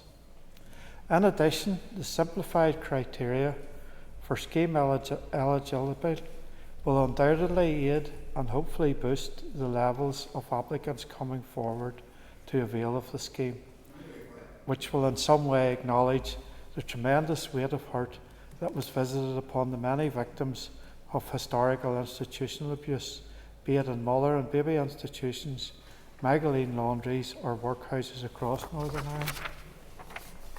Yeah, I thank the member for giving way, and both for his contribution and the contribution of many members, particularly the one from North Belfast before. And I want to just pay tribute to the work of the Executive Office. I'm not on the committee this time around, but I was in the previous mandate, and I know just how powerful the testimonies are. This is one of the most shameful actions in the history of this country, and it is deplorable. The member talked about a victim-centric focus to this bill, and I firmly agree. And sadly, our victims have been let down over many years, and it's lamentable that so many victims and survivors have died waiting for redress and justice. To that end, does he agree with me, and I think others who have spoken today, that this needs to go further, that we can't have a hierarchy of victims, and we do need to broaden it out to ensure that everybody who is impacted is able to avail of this redress scheme? First of all, thank the member for his intervention, and yes, totally agree and appreciate it. Okay, thank you. There is tremendous hurt and anger around this issue, and we must acknowledge that. The committee has been alive to the lived realities and experiences of so many victims and survivors, and we have all heard accounts from those who were subjected to horrific levels of physical and emotional abuse. Whilst this bill will never undo past tragedies, nor could it ever quantify the trauma experienced in appropriate financial terms, it provides in some small way for an official acknowledgement of the wrongdoing experienced by victims. As the Executive Office moves in the coming months to enact the contents of the bill, it will be vital that the voices of victims continue to be heard within the process. Provision for the creation of an advisory panel alongside the inquiry chair is a positive element of the bill and demonstrates that victim approach and action. Mr. Speaker, the pain of the past can never be undone, but the bill before the Chamber is a recognition of that pain, and I support its passage. Thank you. Call on Mr. Dixon-Stewart. Very much, Deputy Speaker. I would like to start my contribution to this debate on the second stage of the bill by recognising at the very heart of this bill, for me and for my party, are the victims and survivors and families watching this debate. This particular bill is long overdue, but it finally puts in motion a statutory inquiry into what happened into mother and baby institutions, Magdalene Laundries and Workhouses, and begins the process of redress. The bill's not perfect. I'll come to that later in these comments. But the bill does do something very important. It says what happened matters. The people's pain matters, and the institutions and the state can no longer hide behind silence any longer. As a member of the Executive Office Committee and speaking on behalf of the Alliance Party, I am here today to support the bill moving to committee stage so that we can make it better. Survivors deserve more than words. They deserve action, and by that it means we have to get it right. The bill does some good things. It sets up an inquiry with proper powers to compel document delivery, call witnesses, and uncover the truth. It starts a redress process, which, as we've heard, includes a standardised payment of £10,000 for each eligible survivor and £2,000 for a qualifying relative when the survivor has passed since 2011. It commits to a further individually assessed scheme to look at specific harms, and it also creates a redress service to oversee that work. But let's be honest, Deputy Speaker, there remain many major concerns. As others have said, the 2011 cut-off date for posthumous claims is just plain wrong. Families who lost loved ones before that arbitrary date are being told they don't count. That's not justice. That is hard-hearted, cold bureaucracy. And it needs to and must change. We've also heard clearly that £10,000 isn't enough. And as others have said and outlined for the House today, this was a figure used for the historical institution abuse victims some 5 years ago. With inflation, that's worth even less today. Yes, Deputy Speaker, it's a start. But if we're honest about the scale of suffering, we know it simply doesn't go far enough. The scheme is based on admissions, not on what actually happened to people once they were inside the system. That leaves out too much. For the women and girls who were subject to forced labour, for children separated from their mothers, for survivors of abuse, this risks seen being as tokenistic. The second scheme, Deputy Speaker, one for individual harm. Mr Dixon, could you renew your seat, please? Thank you. Ladies and gentlemen, the Business Committee has arranged to meet at 1300 today. I propose, therefore, by leave of the Assembly to suspend the sitting until 1400. This debate will continue after the urgent oral question, when the next member will be called will be Stuart Dixon to continue his remarks. The sitting is by leave suspended.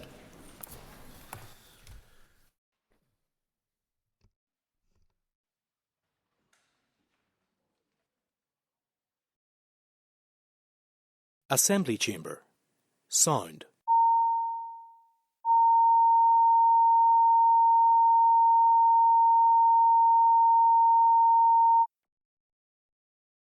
Assembly Chamber. Sound.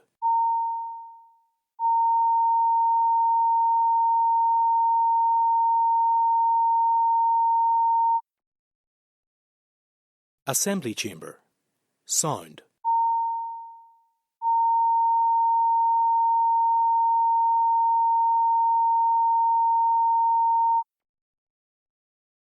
Assembly Chamber.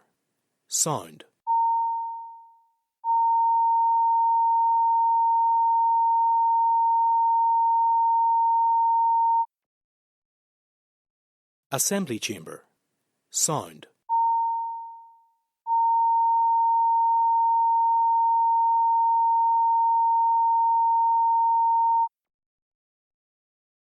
Assembly Chamber. Sound.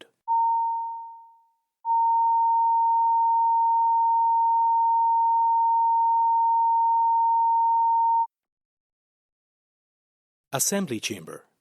Sound.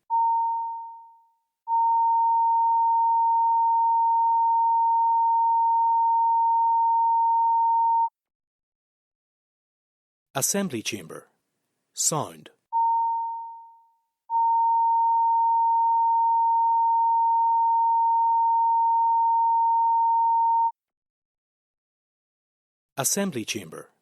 Sound.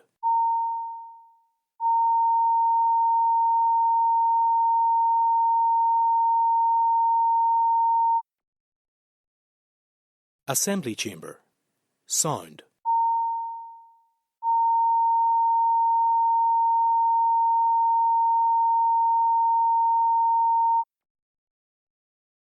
Assembly Chamber. Sound.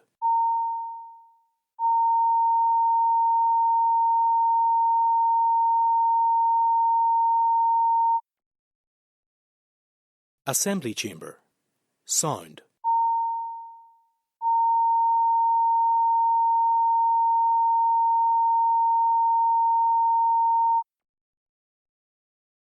Assembly Chamber. Sound.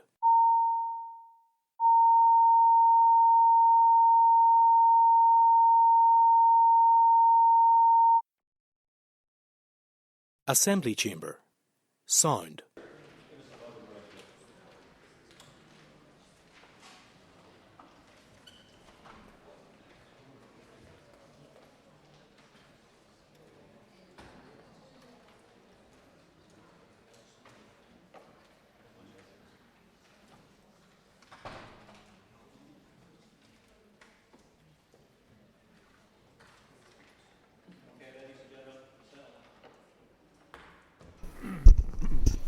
Ladies and gentlemen, we recontinue with the second stage inquiry, Mother and Babies Institution, Magdalene Laundries and Workhouses and Redress Scheme Bill. And I call on Stuart Dixon to continue with his statement. Thank you, Stuart. Thank you very much, Deputy Speaker. And as it actually happened, while members do find it somewhat frustrating that they have to break mid-speech when they are talking about a topic, nevertheless, the reality is that the next section of what I was going to say has even more meaning now, because in the interim, members of the committee will have received a number of emails from people who have been and are involved and affected by the implications of this bill. And indeed, my next sentence in my preparation would be to say there are huge questions about those who have been left out. And the reality is that this afternoon I at least have received 2 emails from people who believe that they have been left out of this bill. One refers specifically to the posthumous redress with regards to those who were in workhouses, and a second email which came in even later this afternoon also deals with the subject of those who have been potentially left out, and an area which was referred to by another member in the contribution to the bill earlier today, around those places which might be described as private nursing homes, which are not specifically referenced in the bill, or if they are, it's only tangentially. So there are areas of very serious question which we do need to cover. I, for my part and for the record, will be passing both of these emails on to the relevant committee staff, and I trust that the committee will be in touch with these at least 2 correspondents later today to encourage them to come forward when we move into the committee stage of the bill. And I do commit in the House today to take forward the issues which they have raised in their commentary to us. As I said, Deputy Speaker, there are huge questions around those who are left out. Survivors who were adopted abroad, people who lived outside Northern Ireland, those who, as I've said, were in foster care or certain workhouses. We have heard already that there may be people who are and could be described as slipping through the cracks. And that brings me to an important point, which is in relation to ensuring that we get a very clear message out. If you believe that you or a family relative or your family history tells you that you've had some involvement in this dark and miserable past, then please come forward and speak to the committee, come forward and speak to the structures that this bill is setting up. We must ensure, Deputy Speaker, that no one is left behind. And then, Deputy Speaker, we move to the question of who pays. Clearly, our government is stepping up. But where is the financial input from those people and organisations who ran these institutions? Where's their accountability? It's not good enough to say that they might be invited to participate. They must be compelled to participate. They must be required to. If they put people in harm, they must be part of not only a financial redress scheme, but they must be part of the healing. We need to hear clear and proper and fulsome apologies. We need to hear a genuine understanding of the hurt and damage that their predecessors caused over many, many years. Deputy Speaker, I for one appreciate very much the human rights elements and protections that are built into those organisations and for those organisations. You cannot say that an organisation is guilty of one of these offences until that has been proved so. But equally well, we have to balance that with the absolute human rights of the victims and survivors of this terrible past. And therefore, I am determined to see that we find a way forward that has been failed in other jurisdictions, and particularly in the Republic of Ireland, to ensure that we explore every single legal avenue to ensure that those who are perpetrators will be made to pay. That is a determination. I can't make it a promise, but it is a determination which I have in seeing this bill come to fruition. In committee, I also asked about those the role of those people who recommended girls and women into those places. The truth is that there are people and the systems who were complicit and yet have to be named. Our inquiry must be wide-reaching enough to look at that. We need to be clear that this is not just a failure of care. This was a systemic abuse of power, one that was rooted in misogyny, shame and silence. There are to this day those who provide cover-up for those who pressurised or said or suggested that people should be placed in these positions. Deputy Speaker, to put it plainly, no two stories are the same. Some people want justice, some people want recognition, and some people simply want an acknowledgement and peace in their lives. Our job here is to make sure that this inquiry and the redress scheme is strong enough to meet all of those requirements, flexible enough and respectful enough to hold all of those truths. Legislation is not the end, Deputy Speaker, it's the start. But it will work only if survivors are not just consulted, but the survivors are at the centre and heart of this legislation. This means changing what needs to be changed. This means being honest about where we have fallen short. And it means keeping our promises, especially to those who have waited decades for us to get to this stage. Deputy Speaker, in passing this bill and moving it to the committee stage today, we have a lot of hard work to do to make things better. Finally, Deputy Speaker, I do want to recognise the work and the presentation that has been done by the Office of the First and Deputy First Minister and by the contribution of the junior ministers today being present in this chamber. And while I am not chiding, I am nevertheless going to say this and place it on the record. I want to express my disappointment that the First and Deputy First Minister are not present here today, whether they participated in the debate or not. I find it disappointing and truthfully disrespectful to those victims and survivors who are sitting in the gallery today. I don't know what their diary commitments are, but I really do feel that they should have been in this chamber to hear this second stage debate today. Thank you very much, Deputy Speaker. Thank you very much indeed, Stuart. I call on Nuala McAllister. Nuala. Thank you, Deputy Speaker.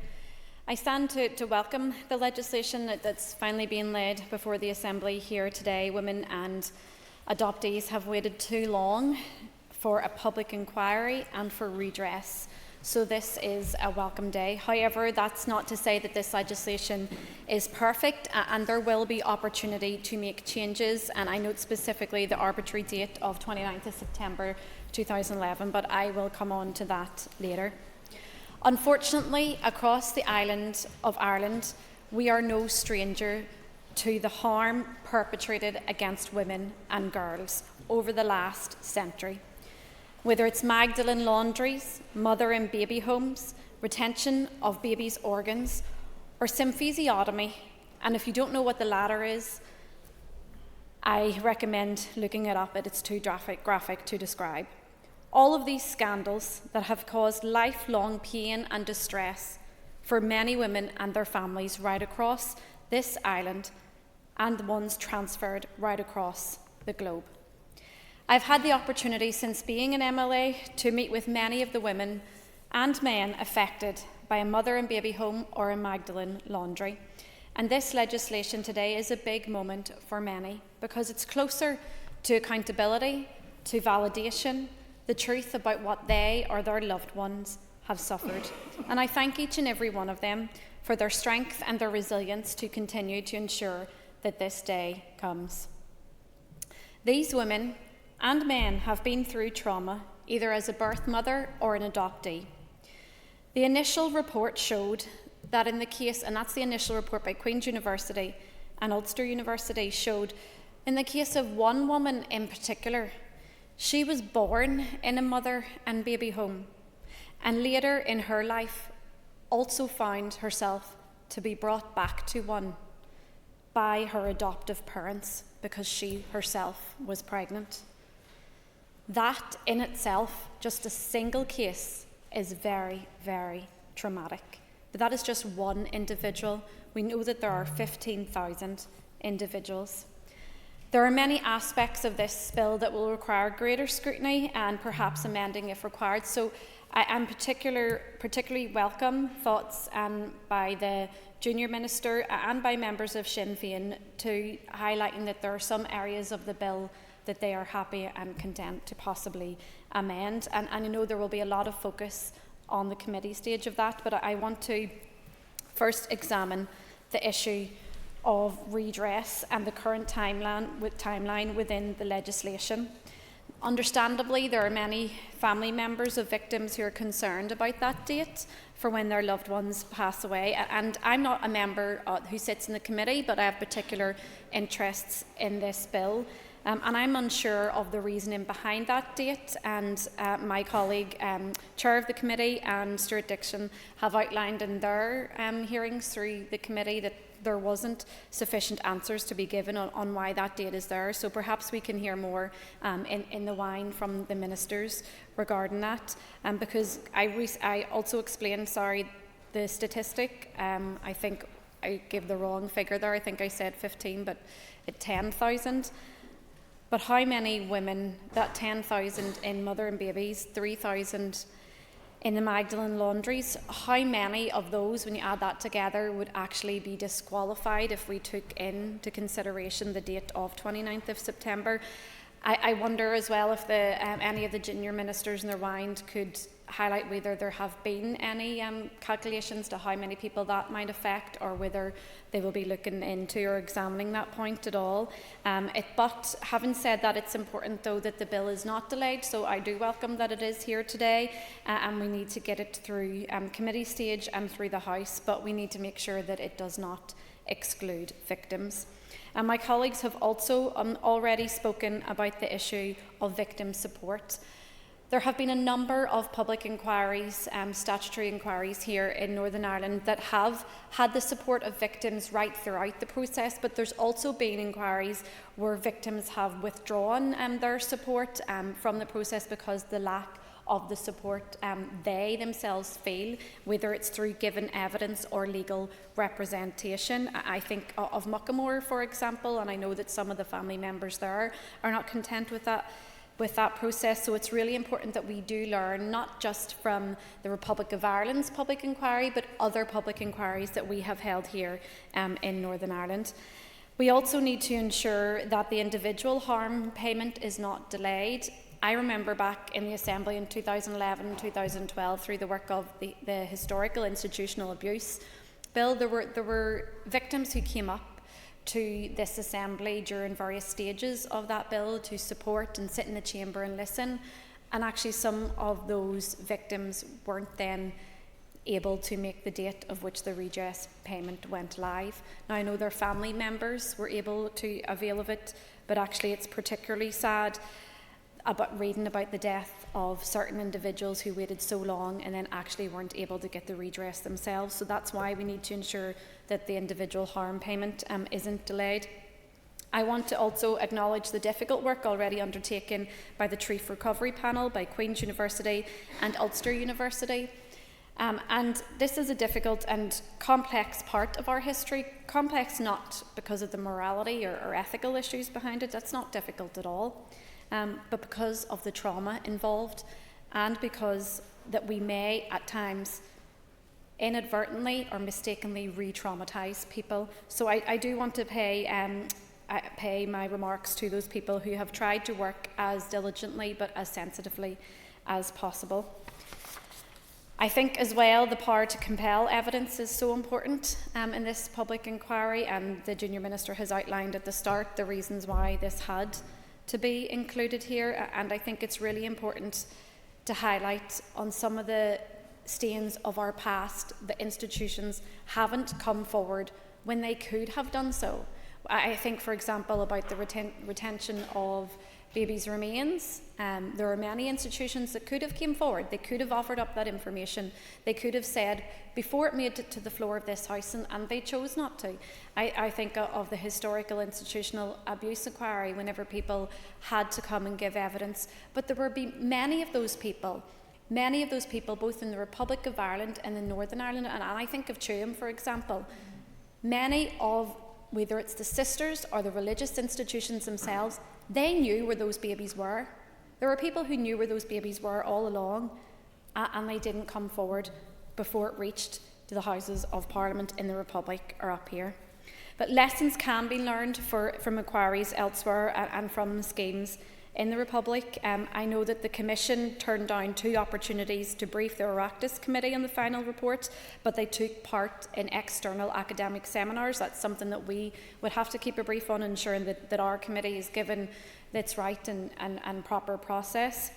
I know that victims and survivors lost faith in the process, and that there was an alternative report as well that was published. We don't want to reach that stage, so it's important that victims and survivors are kept on board at all stages. I also wanted to reflect on the issue of vaccine trials. Again, I don't sit in the committee, so I'm not sure if that's included within the scope of the terms of reference of the inquiry, but it would be important to hear whether that is the case, because I know some of the adoptees specifically have talked about that too. I also want to turn my attention to burial sites, and Junior Minister Cameron will be aware of the many conversations that we have had around this issue. Women and their adoptees and of mother and baby homes and survivors of Magdalene Laundries for years chose to not talk about their experiences, but there were others who did. But whether they talked about it or not, everyone knew what was going on. People knew what was happening. They didn't know the full scale of it, but they were aware. But because of the way in which society was, not many years ago, they turned a blind eye. But back in 2016, 2017, we saw the uncovery of the Tuam site, and I want to pay tribute to Catherine Corliss and all of the work that she took to actually painstakingly locate the records of all of those young babies and try and find where they were buried. And one of the issues raised by the initial report by Queen's University and Ulster University was the mortality rates amongst infants from mother and baby homes and associated children's homes. You know, it's not at all surprising that we will see parallels here in Northern Ireland with parallels in the Republic of Ireland. And whilst I don't want to put fear or scare anyone with highlighting this issue, I think it's really important, because we do not have the records of all of the babies that were born into mother and babies homes, and we need to find out where those that did die, why and where they are buried. And that brings me on to the topic, and it's no surprise that I am mentioning this, is the preservation and recognition of burial sites. Tuam showed us that where there was no respect in life, there was even less in death for many of these precious souls. I've raised in this chamber many times concerns about the protection of burial sites, and in particular around Milltown Cemetery in Belfast. We know that infants who died in mother and baby homes in Belfast were buried there, with some relatives speaking up and asking for help to locate remains. I think of the sister of Paul Vincent O'Hanlon. He is the big brother to Fionnuala Boyle, who died of bronchial pneumonia at 7 months, having been in the care of a mother and baby home. His burial ground lies at the bottom of Milltown Cemetery, an area at risk of being disturbed by digging works already disturbing the burial grounds of thousands of young infants. But we do not know the true reflection of the amount of babies who came from mother and baby homes there. And this is why I asked the First and Deputy First Minister to include burial sites within the public inquiry, and I was given assurances in this House that they would do that. But whilst the full detail of the terms of reference within the face of the bill are not contained within the face of the bill, I am concerned around the preservation of those sites, and it's something that I hope that the committee can look at further and in ways in which it can be contained within this bill. I am glad that the Junior Minister mentioned the 4,500 records that have been preserved due to the 2022 legislation. It's really important that records being kept at hospitals and churches are accessed to, because we know that there are a number of churches right across Northern Ireland with links to various mother and baby homes and Magdalene Laundries where they themselves will have the records. I want to return to the issue of accountability. It's very important that this bill aims to bring answers to who was responsible. We know it, we see it, we hear it in the stories of survivors of women forced to give birth in secret and their babies removed from them without their consent. We hear it in the spoken memories of women in Magdalene Laundries, some heavily pregnant, forced to do hard labour. And just to reflect on that, forced to do hard labour without being paid. Yet some of these institutions claimed benefits for these women that were in their care, according to the testimony of some of the women who participated in the first Queen's and Ulster University report, claiming benefits for the women that they forced to do hard labour, some of them whilst heavily pregnant, and they got no money themselves. So that's another element of why redress is really important. Some of the women even worked until their death, and a lot of these people under the care of religious institutions who, by the very origin of themselves and the way in which they should carry themselves, deem that they should know better because of their religious beliefs, but yet their so-called Christianity wasn't carried out in their actual works. And then the state and charity-run institutions. The state already has a greater responsibility to care for every individual, so it's very important that the state is represented. And I think we have moved miles when we have every member of every political party in this House standing up and saying this was wrong. But before I close, I want to turn to the most important people that are involved, and that's the survivors of these institutions. Whether they are a birth mother, a woman, or an adoptee, whether they came to harm physically or psychologically, we owe a lot of care and attention to their lived experience. We must ensure that throughout this entire process, they are at the heart of this legislation and of the redress scheme and the public inquiry. I look forward to continue to work with them and my colleagues on the Executive Office Committee in ensuring that this bill passes. Thank you. Thank you very much indeed, Nuala. Jerry Carroll, please. Thank you, Deputy Speaker. Deputy Speaker, the cruelty meted out by mother and baby institutions is really difficult to comprehend, and I want to commend all those who have spoken out and those who are here today. The reality is, women across the north were kept prisoners in these secretive institutions, largely controlled by religious orders. The church and state authorities were fully aware of what was happening in these homes. This was collusion between the church and state, collusion to enforce a repressive, misogynistic regime on the population, especially women. And those who didn't comply faced institutionalisation. Women were subject, as we've heard, to flagrant human rights abuses, arbitrary detention, forced labour, abuse and the removal and forced adoption of their babies. They were subject to flagrant human rights abuses, as I stated. Children from the traveller community and working class women in particular were treated cruelly, Deputy Speaker, with cruelty and disdain. This should be emphasised and inserted into the debate as well. Their children were branded illegitimate upon birth and taken from their mothers as babies. But there was nothing wrong about these children and their mothers, but everything wrong with the society that they were born into. Some were adopted without consent, while others were raised in institutions only to face death by malnutrition and burial in mass graves. Survivors and their families, Deputy Speaker, campaign groups and solicitors have highlighted multiple significant issues with the legislation as it stands at the moment. Workhouse victims have been excluded from the payment scheme. Foster care home survivors have also been left behind. And like the member for North Belfast, I don't understand why there's limits, and I fear this will create division amongst victims and survivors. And the arbitrary cut-off date as well, Deputy Speaker, of September 2011 means thousands potentially of prospective applicants won't be entitled to redress payments. And already I've been contacted by people let down by this cut-off date. I'm sure others have been as well. As this bill, as has been mentioned, this bill details a £10,000 payment for each eligible person and a £2,000 payment for each eligible family member. I support comments earlier in the debate about the importance of increasing this in line with inflation, although this figure probably isn't a true reflection of the harm done, to put it mildly. And the money alone, Deputy Speaker, won't undo the decades of damage done by cruel institutional abuse, but is for many, a small formal recognition from the state of the trauma that mothers and their children went through. The Junior Minister said that extending the eligibility date back to the 20s would be without precedent. I would say to the Minister, respectfully, hopefully she would agree that the scale of horrific institutional abuse was without precedent, and the financial cost of this bill is easily quantified, but the human cost is not, and the drive to save money can't override, Deputy Speaker, the need of victims and survivors.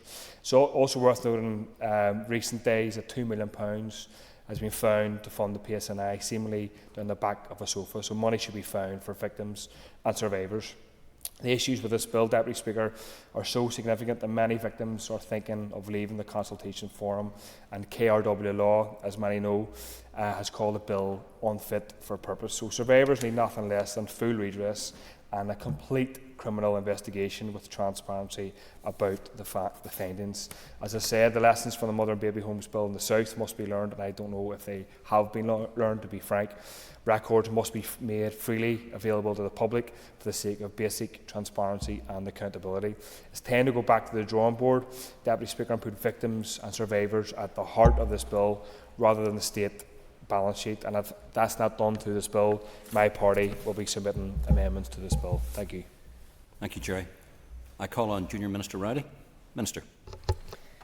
And I thank members for their important contributions during this debate. And before addressing, I hope to touch on all of the points and comments that have been raised. I would first like to recognise those victims and survivors and their families affected by what went on in a shameful part of our past. We also had the opportunity to meet those in the gallery, those victims and survivors in the gallery just now before coming back into the chamber. And I just want to thank you for your time, for being here, and I know it will be the first of many meetings that we will have with you as we go forward, so I just want to thank you and acknowledge you for your time. And while unable to atone for the suffering of victims and survivors, we hope that this legislation is a significant milestone on their journey to truth and accountability. It has been mentioned here on several occasions that this is the beginning, and while that is true of this legislation process, it certainly isn't the case for victims and survivors who have endured years of campaigning, pain and heartache, and there is still a road to go. These institutions and practices were a product of systemic misogyny. The regime inflicted on women and girls, many while heavily pregnant, was appalling and constituted cruel, inhumane and degrading treatment. Today, we also acknowledge that not only did women have their rights grossly denied within these institutions, but so too did their children, who are now adults. They were failed on every level. I am sure I speak for everyone in this chamber when I express deep regret that as politicians and legislators, we have not been able to reach this stage much sooner. However, I also want to acknowledge the many members of this House, current and past, who have actively supported this over the years. There are limitations with this bill, as with any process, but we are confident that this bill marks a significant step forward in getting to the truth and supporting those affected. We don't yet know the full extent of the pain and suffering experienced, nor do we know the full nature of the involvement of those ultimately responsible. And while we know a lot, we cannot rush to the final judgment. That is why it is important that the public inquiry which this bill will establish is an independent inquiry which can examine and consider the facts and provide an objective, supported and a fair approach for all those involved. The evidence uncovered to date tells us there continues to be many unanswered questions for which the inquiry will seek to find answers. We look forward to the truth being unearthed and to those who were deemed responsible being held accountable. As Junior Minister Cameron recognised, we are acutely aware that some victims and survivors feel disappointed by parts of this draft bill that is before us today. When we met victims and survivors with the First Minister and Deputy First Minister last week, Some made their feelings of disappointment very clear, and we have heard your concerns. I have also listened carefully this morning, and some of that disappointment has been reiterated by members of this House. To those members and to victims and survivors listening today, again I will say that this is a draft bill, and it is exactly that. It is a draft. It is very much a work in progress. I will this. Thank you. I thank you for giving way. I'm maybe reading too much into what you've just said, Junior Minister, there, but in terms of the posthumous date, for example, is that something that you'll be working with the departmental officials on over the summer to bring an amendment yourselves as opposed to the committee having to do so? Thank you.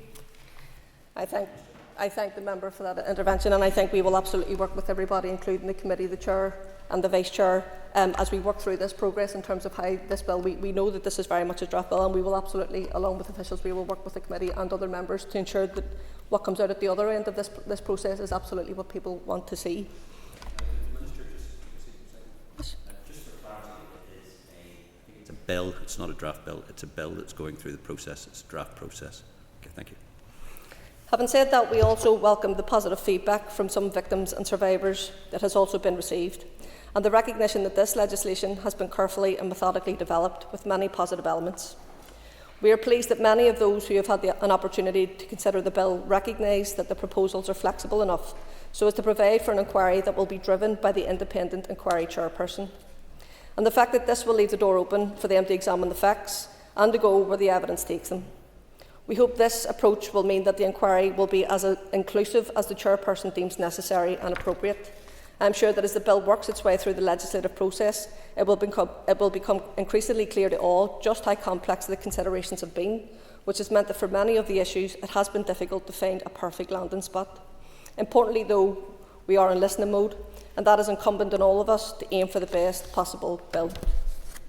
I thank members for their comments around the timing of the first redress payments. The scheme will enable acknowledgement payments to be made and therefore achieve the goal of getting some financial redress to a large number of people as soon as possible. I want to reassure members that significant work is ongoing in the background to make sure that as soon as the requisite legislation has been passed, that there will be no undue delay in getting the redress service up and running. This is imperative, as we know. Victims and survivors have already waited more than long enough, and particularly too given the age profile of so many. To this end, let me inform members where the department is in terms of the establishment of the redress service. The department will maximise existing mechanisms, structures and frameworks of the current redress service so that there are no unnecessary time delays to the establishment of such a service. I also want to take this opportunity to thank the Justice Minister for her personal support on this matter. Subject to legislative passage, we expect the first payments to be made next year in 2026. I also thank members for their comments around the standardised payment of £10,000. There is no amount of money that could ever compensate for the pain and trauma and in many cases loss experienced by victims and survivors. First and foremost, it is an acknowledgement payment that is based on admittance and that the associated shame and stigma that brought with it. It is also important to note that it is the first of 2 redress payments for which victims and survivors may be eligible. To take a step back, the Truth Recovery Design Panel considered financial redress with a view to learning lessons from the other redress schemes, as a result of which it ultimately recommended that there should be 2 payment schemes. The first, an admission-based payment, is different to many other schemes like the Historical Institutional Abuse Scheme, for example, which was a harm-based scheme. There was also a strong desire to avoid the situation where victims and survivors would have to wait many years to receive any financial redress, as is necessarily the case with harm-based redress schemes. This scheme will not replicate the Southern scheme, where the reality was that it saw the overwhelming majority of adopted children who are now adults excluded from the scheme unless they were in an institution for more than 6 months. Our proposed redress, Appreciate the Minister giving way, and I welcome her comments about not replicating the Southern scheme. Appreciate this is early stages, Minister, but can you clarify whether there's been any discussions about Capita's involvement in any of the payment scheme? Because Capita obviously have had serious human rights concerns raised in the past, and I hope they wouldn't be considered for any of these payment schemes being a Minister. Thanks. I don't have that in front of me, Jerry, but we'll clarify that and we'll write to you as soon as we possibly can just to clear that up for you. Our proposed redress scheme is purely on admittance with no minimum time period. In fact, some children, now adults, and that were never in an institution will also be eligible. In many ways, it is a second redress payment, to be known as the individually assessed payment, and which will be based on the specific harm suffered by a victim survivor, which is likely to be more substantial of the two redress payments. This, however, cannot be made until the inquiry has made its findings, and as Junior Minister Cameron has said, the proposed individually assessed payment will follow in a separate piece of legislation. I thank all members who have contributed today and for their questions and concerns around the issue of posthumous payments, which relate to Clause 31 of the Bill. This is one of the most sensitive and difficult areas of the Bill. Indeed, ministers have heard first-hand of the disappointment it has caused many victims and survivors. I don't want to repeat what Junior Minister Cameron has already said about this aspect of the Bill, as she has provided a fulsome explanation of the relevant clause, and she has also talked to comparable schemes and helpfully explained the thought processes and challenges faced in arriving at the decision before us. While admittedly imperfect, we hoped it felt like a reasonably fair solution to a really complex issue. It is important for us to balance both the standardised payment scheme with the future individually assessed payment scheme to come, in addition to the wide range of considerations at play.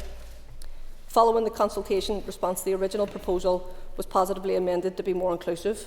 And to clarify again, the clause now includes all eligible family members, which in practice means the surviving spouse or partner and all the surviving children, including a person who was adopted into another family.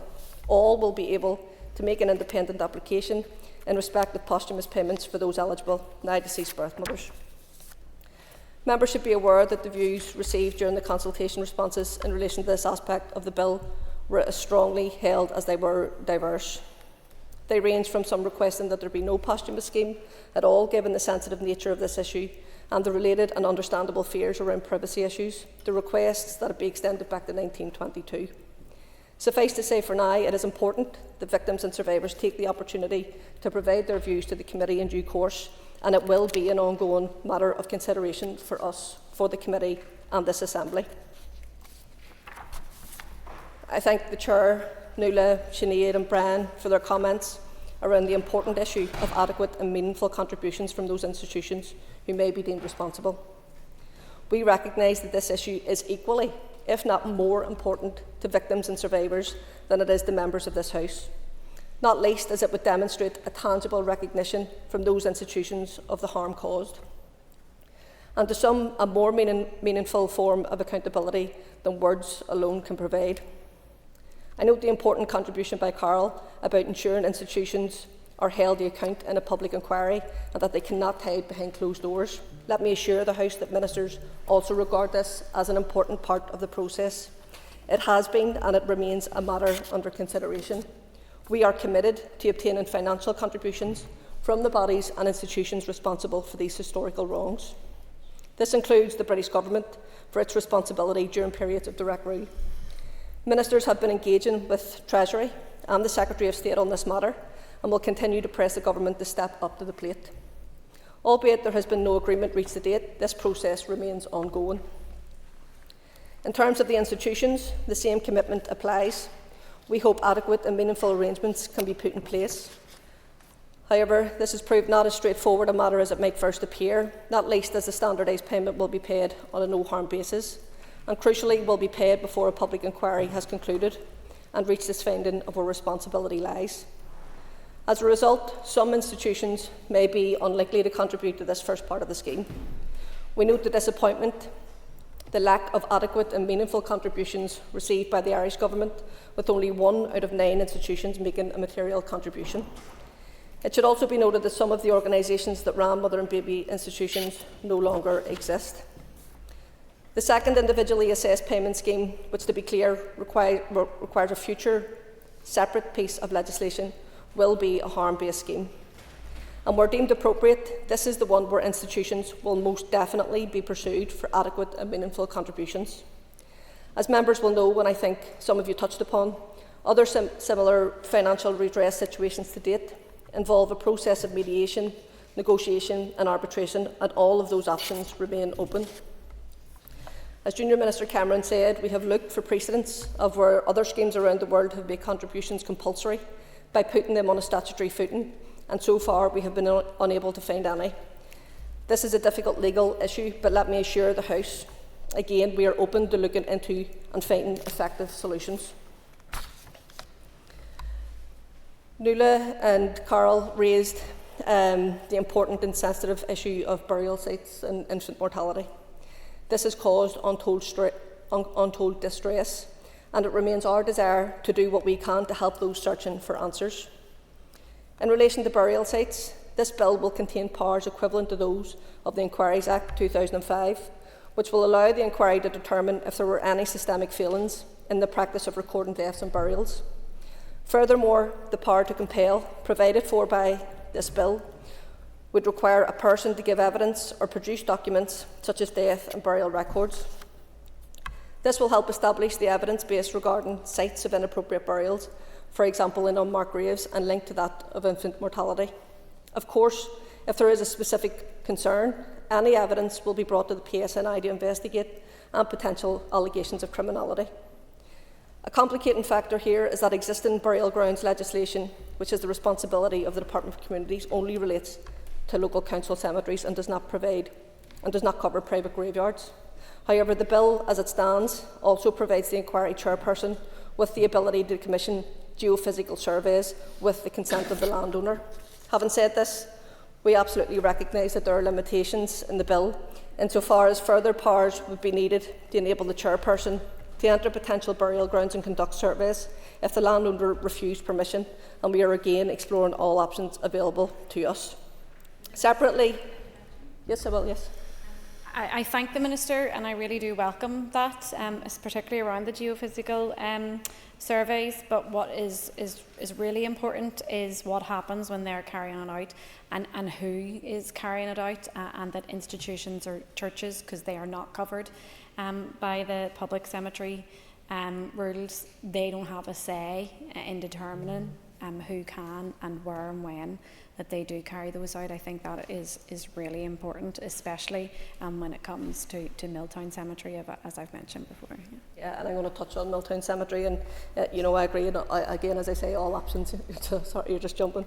All options are available. We will be exploring all the options as they're available to us.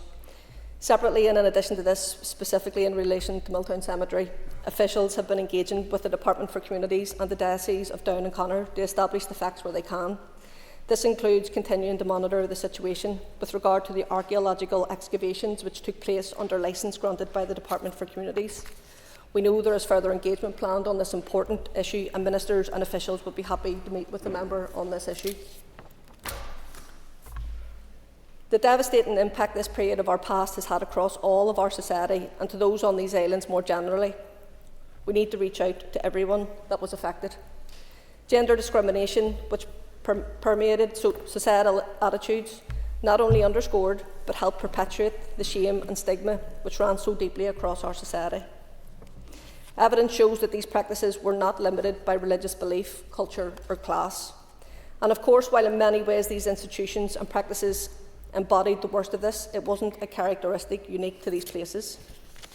But rather, its effects were also felt much more universally in our homes, our villages, our towns, our cities, and right across these islands and internationally. It's important to us to do everything that we can to encourage all victims and survivors to come forward to be a part of this inquiry and redress scheme. As we all know only too well, like with so many aspects of our past, regrettably there has been a tendency for people to be divided from one another, and this was no different in many cases for these women and girls. So let me take you back in time.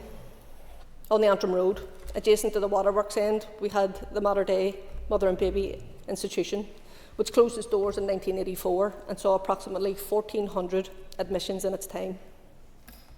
And less than a 15-minute walk away, we had the Salvation Army's Thorndale Mother and Baby Institution, which closed its doors in 1977 and had over 2,000 admissions during its lifespan.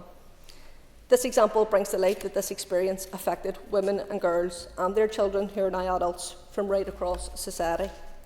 And it hopefully underlines the importance of shining a light on the experiences of people from all backgrounds.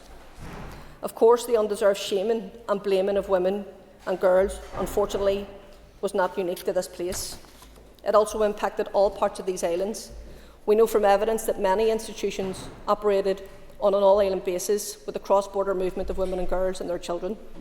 This was highlighted in the Truth, Recovery, Design Panel's report, and it is an area which the public inquiry that this bill will establish will undoubtedly investigate. We know too that these practices were part of society in England, Wales, Scotland and further afield. Indeed, many young women from here found themselves across the water with the unedifying official label of PFI, pregnant from Ireland.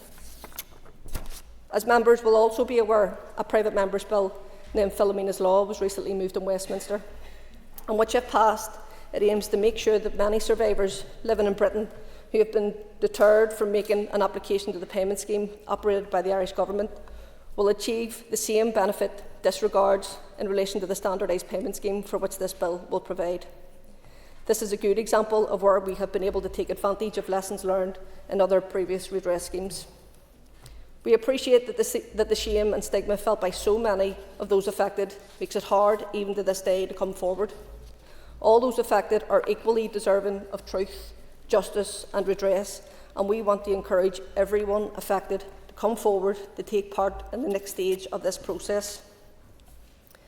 I think it was mentioned by Linda and Paula in your comments regarding the need to recognise those victims and survivors who have already passed away. We have heard it expressed that this bill does not acknowledge victims and survivors who have already sadly passed away, and that is not the case. Our focus is to ensure that this legislation acknowledges the suffering of all victims and survivors. The Truth, Recovery, Design Panel has itself expressed that redress takes many forms. This includes the ongoing, dedicated and bespoke support for victims and survivors, which is an important form of redress. We recognise that accessing records has caused significant distress and frustration for victim survivors. Significant work has been undertaken to help improve this issue. It goes without saying that full access to adoption records is crucial for those adopted children who are now adults, as it provides vital information about their origins, their identity and their history, all of which can make a significant positive impact on a person's sense of self and well-being.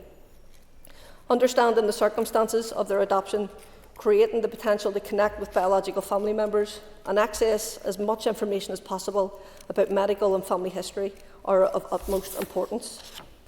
Finding answers to these fundamental questions is a fundamental part of redress. We are grateful to those victims and survivors who engage with the Department of Health to develop the adoption practice guidances to help improve access to records. Since its publication in November 23, the Department of Health has rolled out specialised training for adoption teams. Recent feedback from both victims and survivors and post-adoption teams has been positive.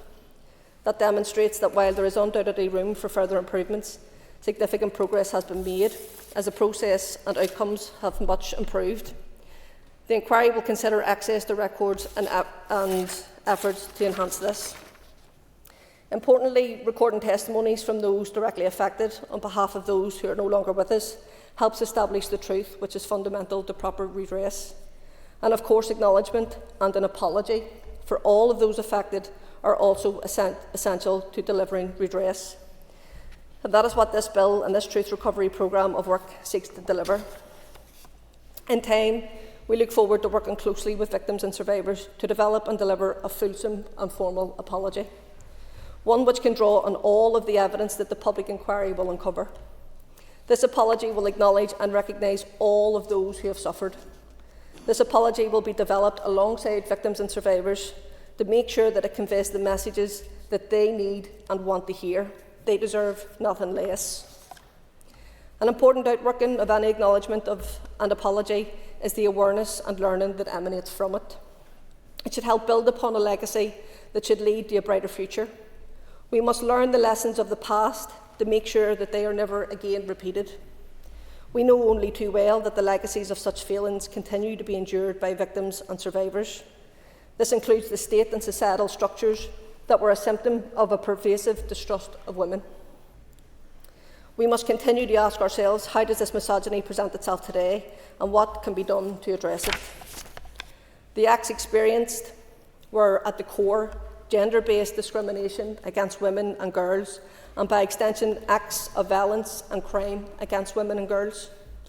The days of society's expression of violence against women and girls has not gone away. Far from it. It persists in many forms, in our relationships, in our homes, in our workplaces, in our communities, in our society. We need to end society's tendency to blame women and girls. We need to ensure that they are not made to carry the blame and undeserved shame that is still experienced too often by too many.